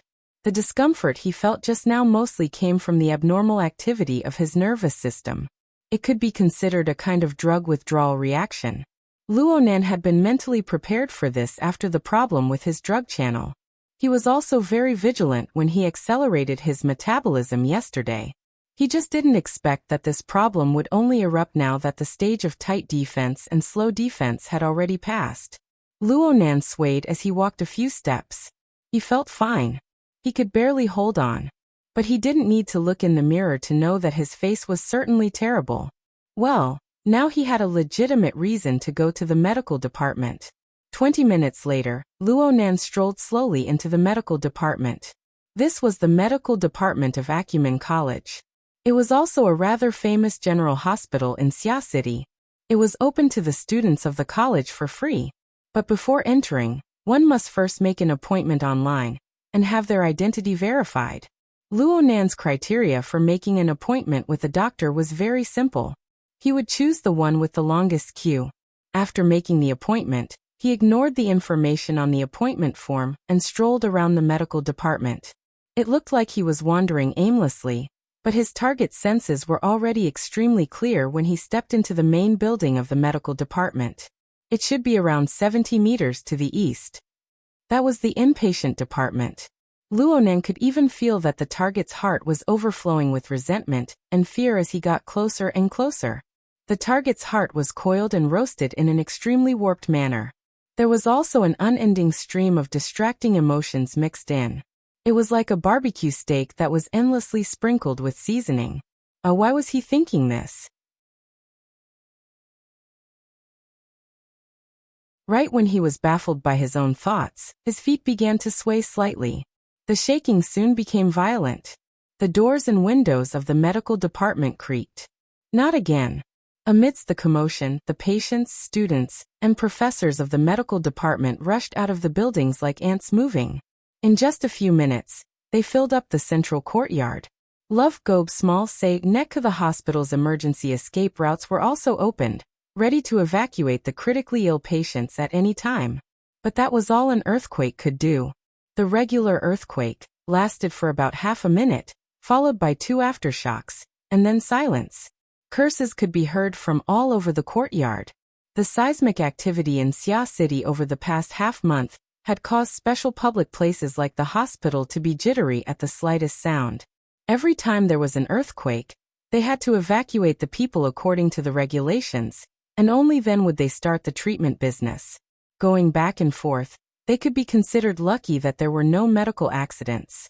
Luonan walked a few steps within the bustling and chaotic stream of people, before suddenly coming to a stop. This was because he sensed that his target, who had been in the inpatient department, was moving at high speed. A few seconds later, an electric sightseeing car drove out from the inpatient department on the east side. It passed through the pedestrian walkway, and there was a young man dressed in casual clothes on the car. There were also a few strong men who looked like bodyguards. Luonan's gaze locked onto the young man's face. He recognized this person, so it wasn't unexpected at all. Yes, it was Li Xueqing, who had been suffocated and fainted by Luonan's hypnosis technique yesterday. It looked like Li Xueqing's condition wasn't all that great. His face was bruised and swollen, and his expression was dispirited, but he was also extremely anxious. He chattered endlessly to the bodyguard next to him, and he even fiercely slapped the bodyguard's shoulder and back when he spoke intensely. He gave off the feeling that he was a first-rate neurotic. Li Xueqing, in this state, naturally couldn't see the great enemy within the stream of people on the side of the road. Instead, Luonan heard his own name from the few words that leaked out. Sure enough, it was this person. Luonan cast his gaze over, but a sudden change occurred before he could think of what to do. A dark red glowing mist suddenly soared from Li Xueqing's body. It coiled and transformed within the interweaving shadows of the medical department building and the trees on the side of the road. In the end, it took the form of a demonic wraith with a human form. No one saw this scene, except for Luonan. His pupils contracted slightly. He stood still on the spot, not moving an inch. There was probably no one who was more familiar with this thing than Luonan. The burning wraith. It was another burning wraith. So it turned out that there wasn't just one burning wraith. And the most inconceivable thing was that Luonan didn't feel astonishment, vigilance, nervousness, and the like in this instant. Instead, it was a feeling of hunger. a feeling of hunger that couldn't be suppressed. The planted grain was ripe. The cooked dish was done. It looked quite delicious. Come, let's eat to our heart's content. Crash. The heavily chained crow vibrated with a cry. Its sound was like a sharp needle that fiercely pierced into the space between Luo Nan's eyebrows. Luo Nan shivered fiercely. Whatever delicacy, whatever hunger, all shattered in an instant. On the contrary, this brand new burning wraith before his eyes radiated a scorching power from the mental plane. It came pouring down towards Luo Nan. This power was clearly filled with hunger and greed. The wraith flew and pounced down towards Luo Nan. Luo Nan still didn't move an inch. He was deep in thought. The intense instinct of greed that came from this burning wraith was declaring something to him. At the same time, he was stimulated by the rapidly approaching threat. The rattling of the chains resounded in his mind, layer upon layer. The power that came from the body-mind format accumulated endlessly through this form, until it reached a certain upper limit. In the next moment, the boundary between reality and illusion was torn apart noiselessly.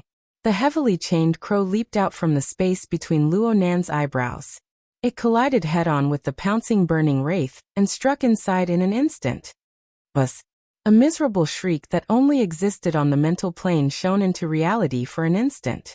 The hundreds of doctors, nurses, students, and patients all had a moment of absent-mindedness.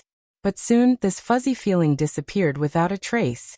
This was because the abstract symbol at the front of the heavily chained crow lit up with a lustrous radiance. The dark red radiance illuminated the originally dark interior of the burning wraith and released some sort of power. It transformed into a rapidly contracting whirlpool in an instant.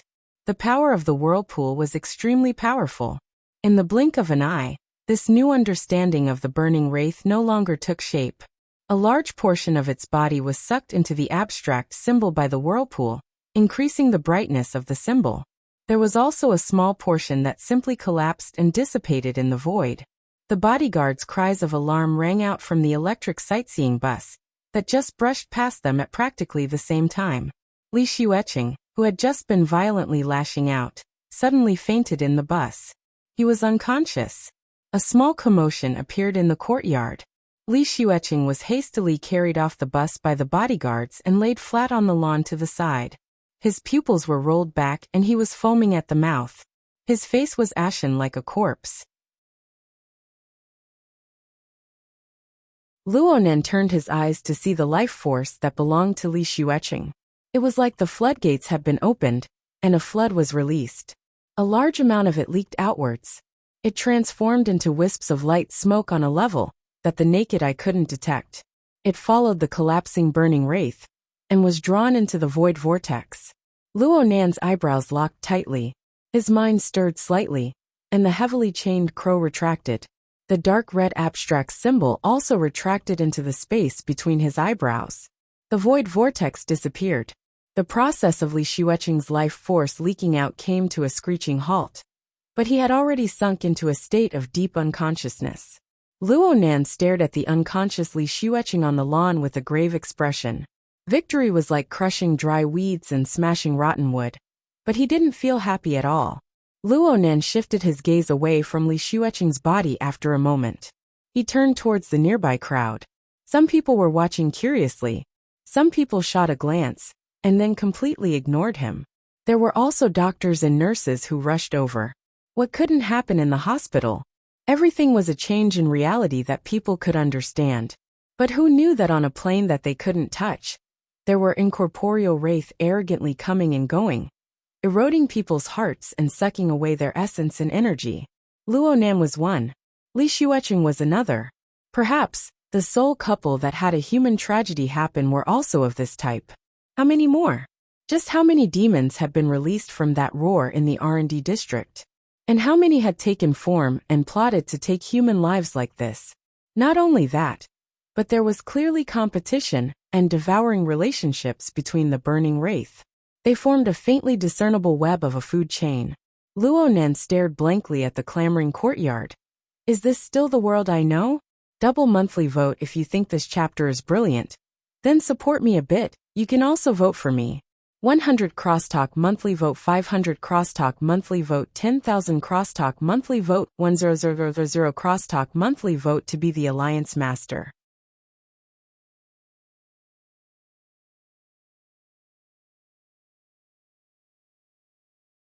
Chapter 36. Genius 1 second. Remember love go? Speak Net, providing you with wonderful novels to read. The office of the Xia City branch of the International Science Exploration Association was located on the 18th floor of the Shangding Triplex office building in the Lilan district of Xia City. The location was a bit lower, only 50 meters above the ground. It was the limit of low-altitude public transportation for civilians. However, the rental prices for the floors below were quite cheap. The Wilderness Explorers branch of the association rented all the space from the 1st to the 17th floor in one breath. They remodeled and opened up many spacious areas for the activities of the members. From the perspective of the ordinary employees working in the association, the Wilderness Explorers were a bunch of lunatics who had money but nowhere to spend it. They could rent an excellent location in the central business district with the money for remodeling. They could do whatever they wanted. Why did they have to spend so much energy remodeling while the vast majority of the facilities were still unused? The most typical example was the luxurious round conference room on the bottom 3 floors. It could accommodate over 1,000 people discussing business here, but it had been used less than 10 times in the 10 years since it was built. Today the conference room finally opened once more. Several hundred people entered one after another. The employees of the association, who usually had nothing better to do, were stupefied. How could Xia City have this many wilderness explorers? The employees couldn't see the organizational materials of the conference. They didn't know the contents of the conference, the time schedule, and so on.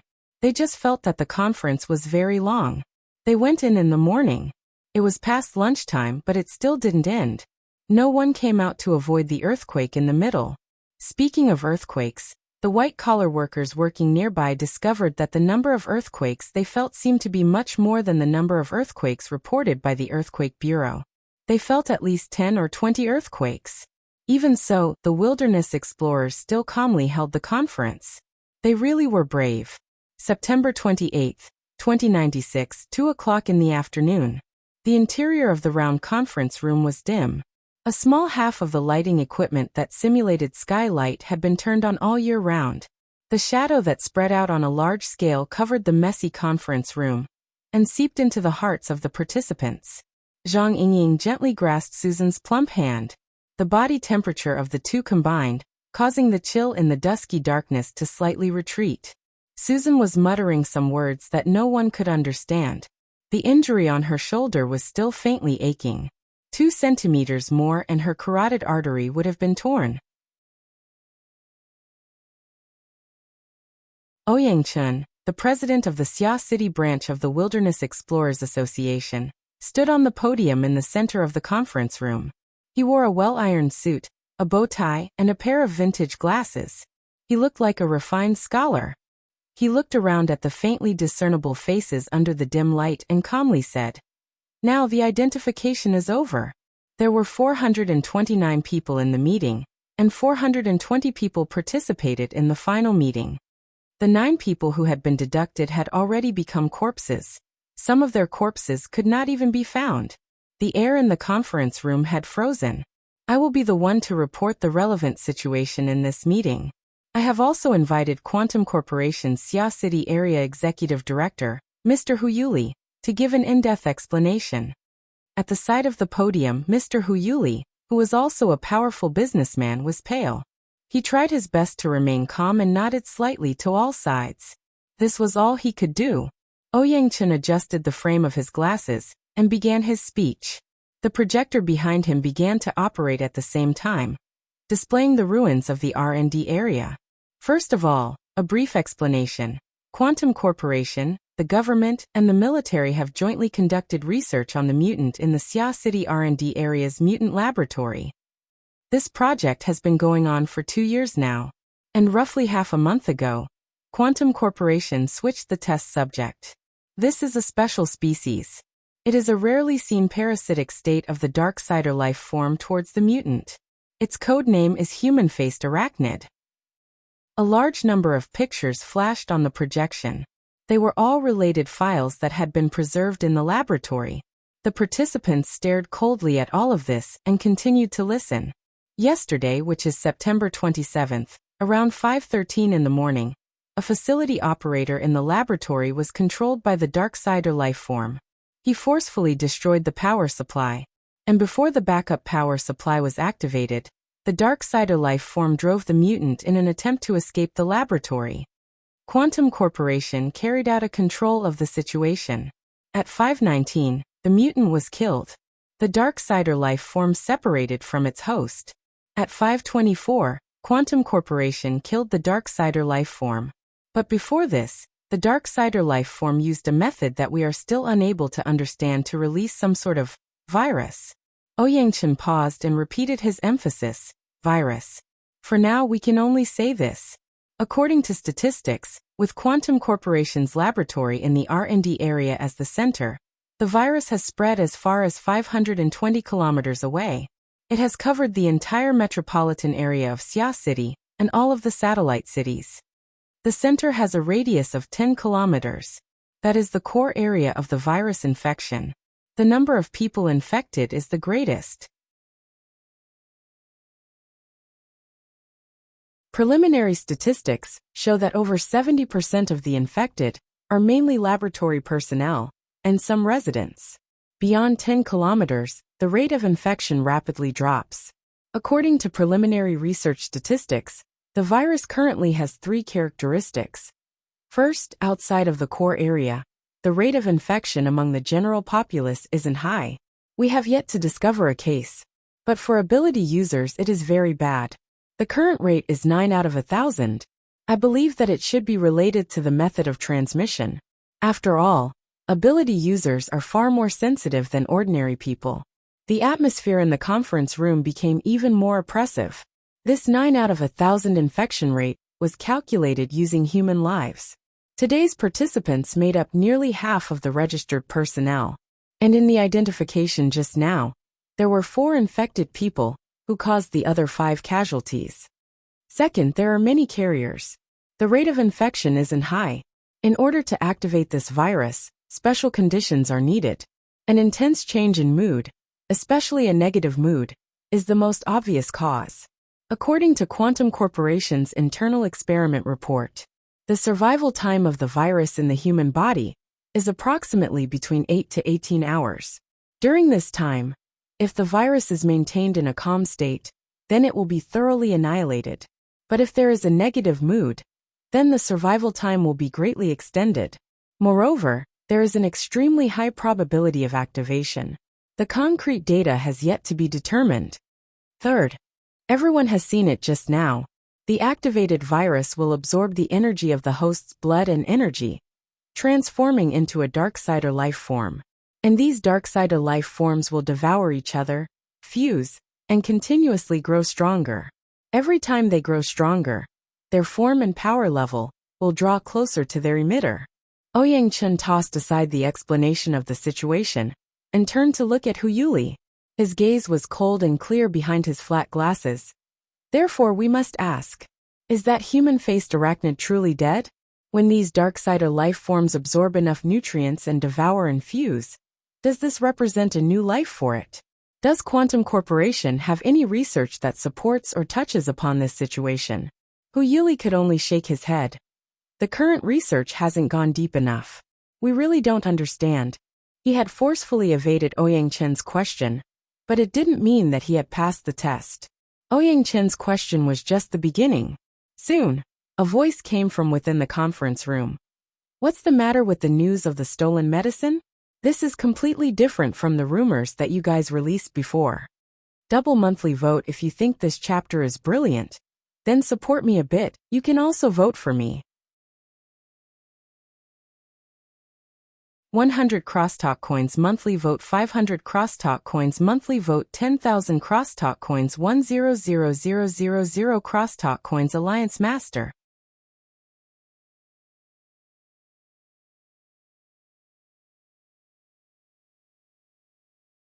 Chapter 37. Genius 1 second. Remember if you want to go? Net provides you with wonderful novels to read. Hu Yuli had a bitter smile on his face. We really did report that the laboratory drugs were stolen, but that was done by staff members taking advantage of the chaos. We didn't realize the gravity of the situation at first, and focused our attention on searching for the drugs. Reality has proven that this direction was completely wrong. Really? Zhang Yingying grimaced in pain after accidentally twisting her wound below the stage. However, she didn't believe Quantum Corporation's words so easily. On one hand, she trusted her own intelligence channels. On the other hand, she didn't trust Quantum Corporation's usual methods. She spoke to Susan in a low voice. These people have always been cold and aloof. They rely on the fact that they have burners and the deep blue platform in their hands. They've always ignored us, but today they've kowtowed to the ground. Susan nodded and then shook her head. Let's see what the president says. Hu Yuli's explanation certainly wouldn't convince the crowd. The repeated doubts from below the stage made this big shot of business sweat. He was gradually overwhelmed. At this time, Ouyang Chen lightly slapped the stage. The sound wasn't loud, but it made the entire venue quickly quiet down. Everyone, since we don't believe in Quantum Corporation's explanation, then let's not waste time on it. If you want an answer, then go find it yourself. Since Quantum Corporation wishes for the society to intervene in this matter and help them deal with the spread of the virus, then they should display a corresponding sincerity. Of course. Hu Yuli didn't care what the request was. He would first agree to it. Ouyang Chen gazed below the stage and calmly said, "The society's activities aren't compulsory. Organizing activities requires the approval of over half of the members. Then right now, I'll talk about the reasons for supporting the activities. It's very simple. According to reliable information, this human-faced arachnid was the first living experimental material that was transported out of that door." There weren't many people below the stage who reacted. Door? Which door? On the other hand, Hu Yuli's pupils instantly dilated. His entire body rose up, but just as his butt left his seat, Ouyang Chen's cold gaze swept over him, extinguishing his sudden impulse.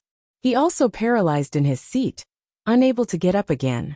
It was also at this time that the attendees finally digested the most crucial information.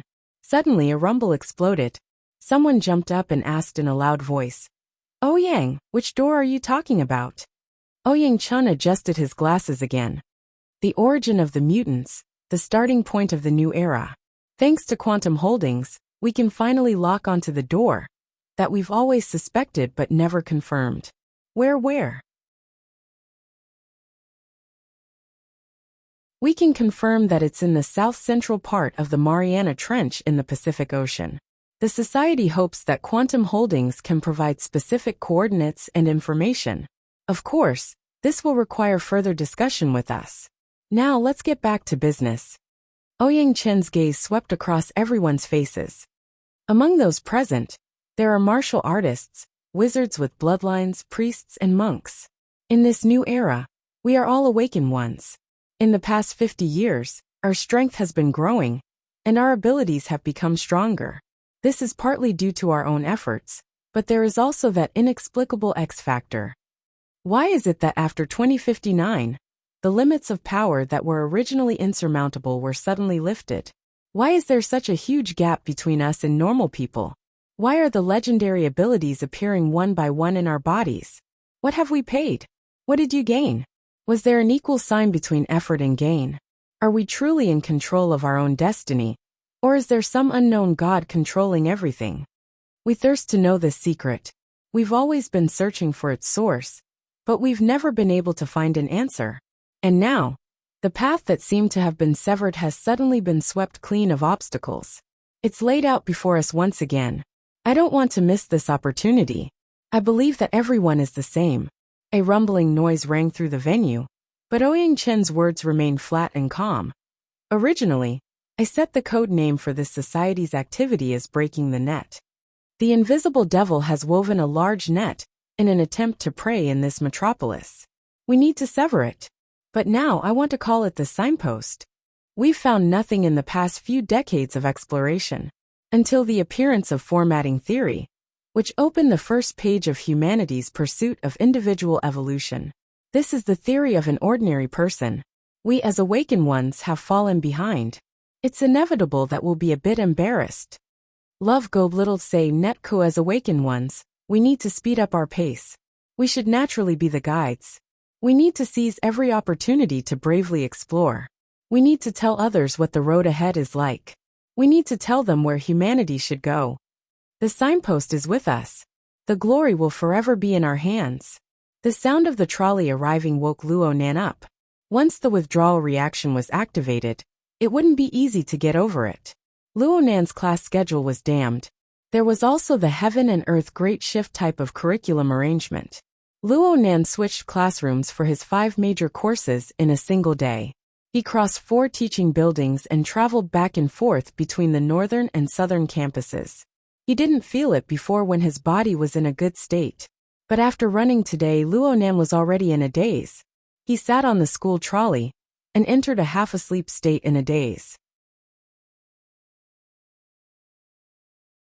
He slapped his cheeks to raise his spirits and slowly got off the trolley.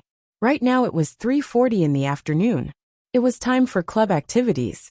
Luo Nan's destination was the Precision Electronics Interest Society.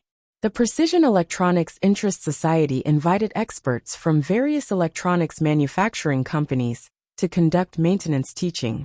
It was also a heaven for enthusiasts. Luo Nan's goal was naturally to repair the damaged flexible e-ink screen. He was used to getting damaged tools. He felt restricted everywhere. It was even worse than the withdrawal reaction. However, his luck seemed to have been used up during the psychic drawing in the morning. The Precision Electronics Interest Society had already made the maintenance teaching business soar. Business was booming. Today they invited a super expert in the industry. Maintenance workers, enthusiasts, and help seekers filled the spacious business hall to the brim. He squeezed through the crowd for 20 minutes just to get a reservation number. In the end, Luo Nan really couldn't stand the crowded flow of people in the hall. He hid outside and breathed in the fresh air. But the dizziness and excessively keen senses invaded him. The afternoon sun pierced through the shade of the trees and fell on Luo Nan's face. This was the first time he felt that the autumn sun was actually this hot. Half of his cheeks were practically burning.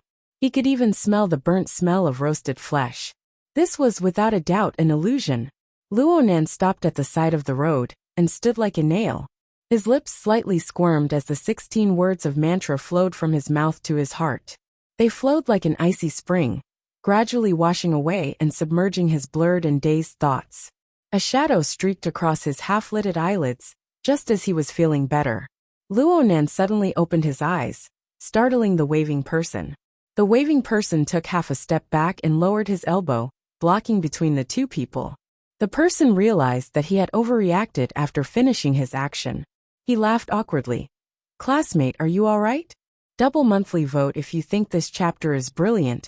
Support me a bit, you can also vote for me. 100 crosstalk monthly vote, 500 crosstalk monthly vote, 10,000 crosstalk monthly vote, 100,000 crosstalk monthly vote to be the leader of the alliance." You're tuning in to the Li Mei's Wuxia Whispers YouTube channel. We're so grateful for your support. And don't forget to subscribe to join us on this incredible journey through captivating stories. Your generosity through donations truly makes a world of difference, as it's the primary source of revenue that allows me to expand and enhance this channel for you. Thank you from the bottom of my heart for being a part of this adventure.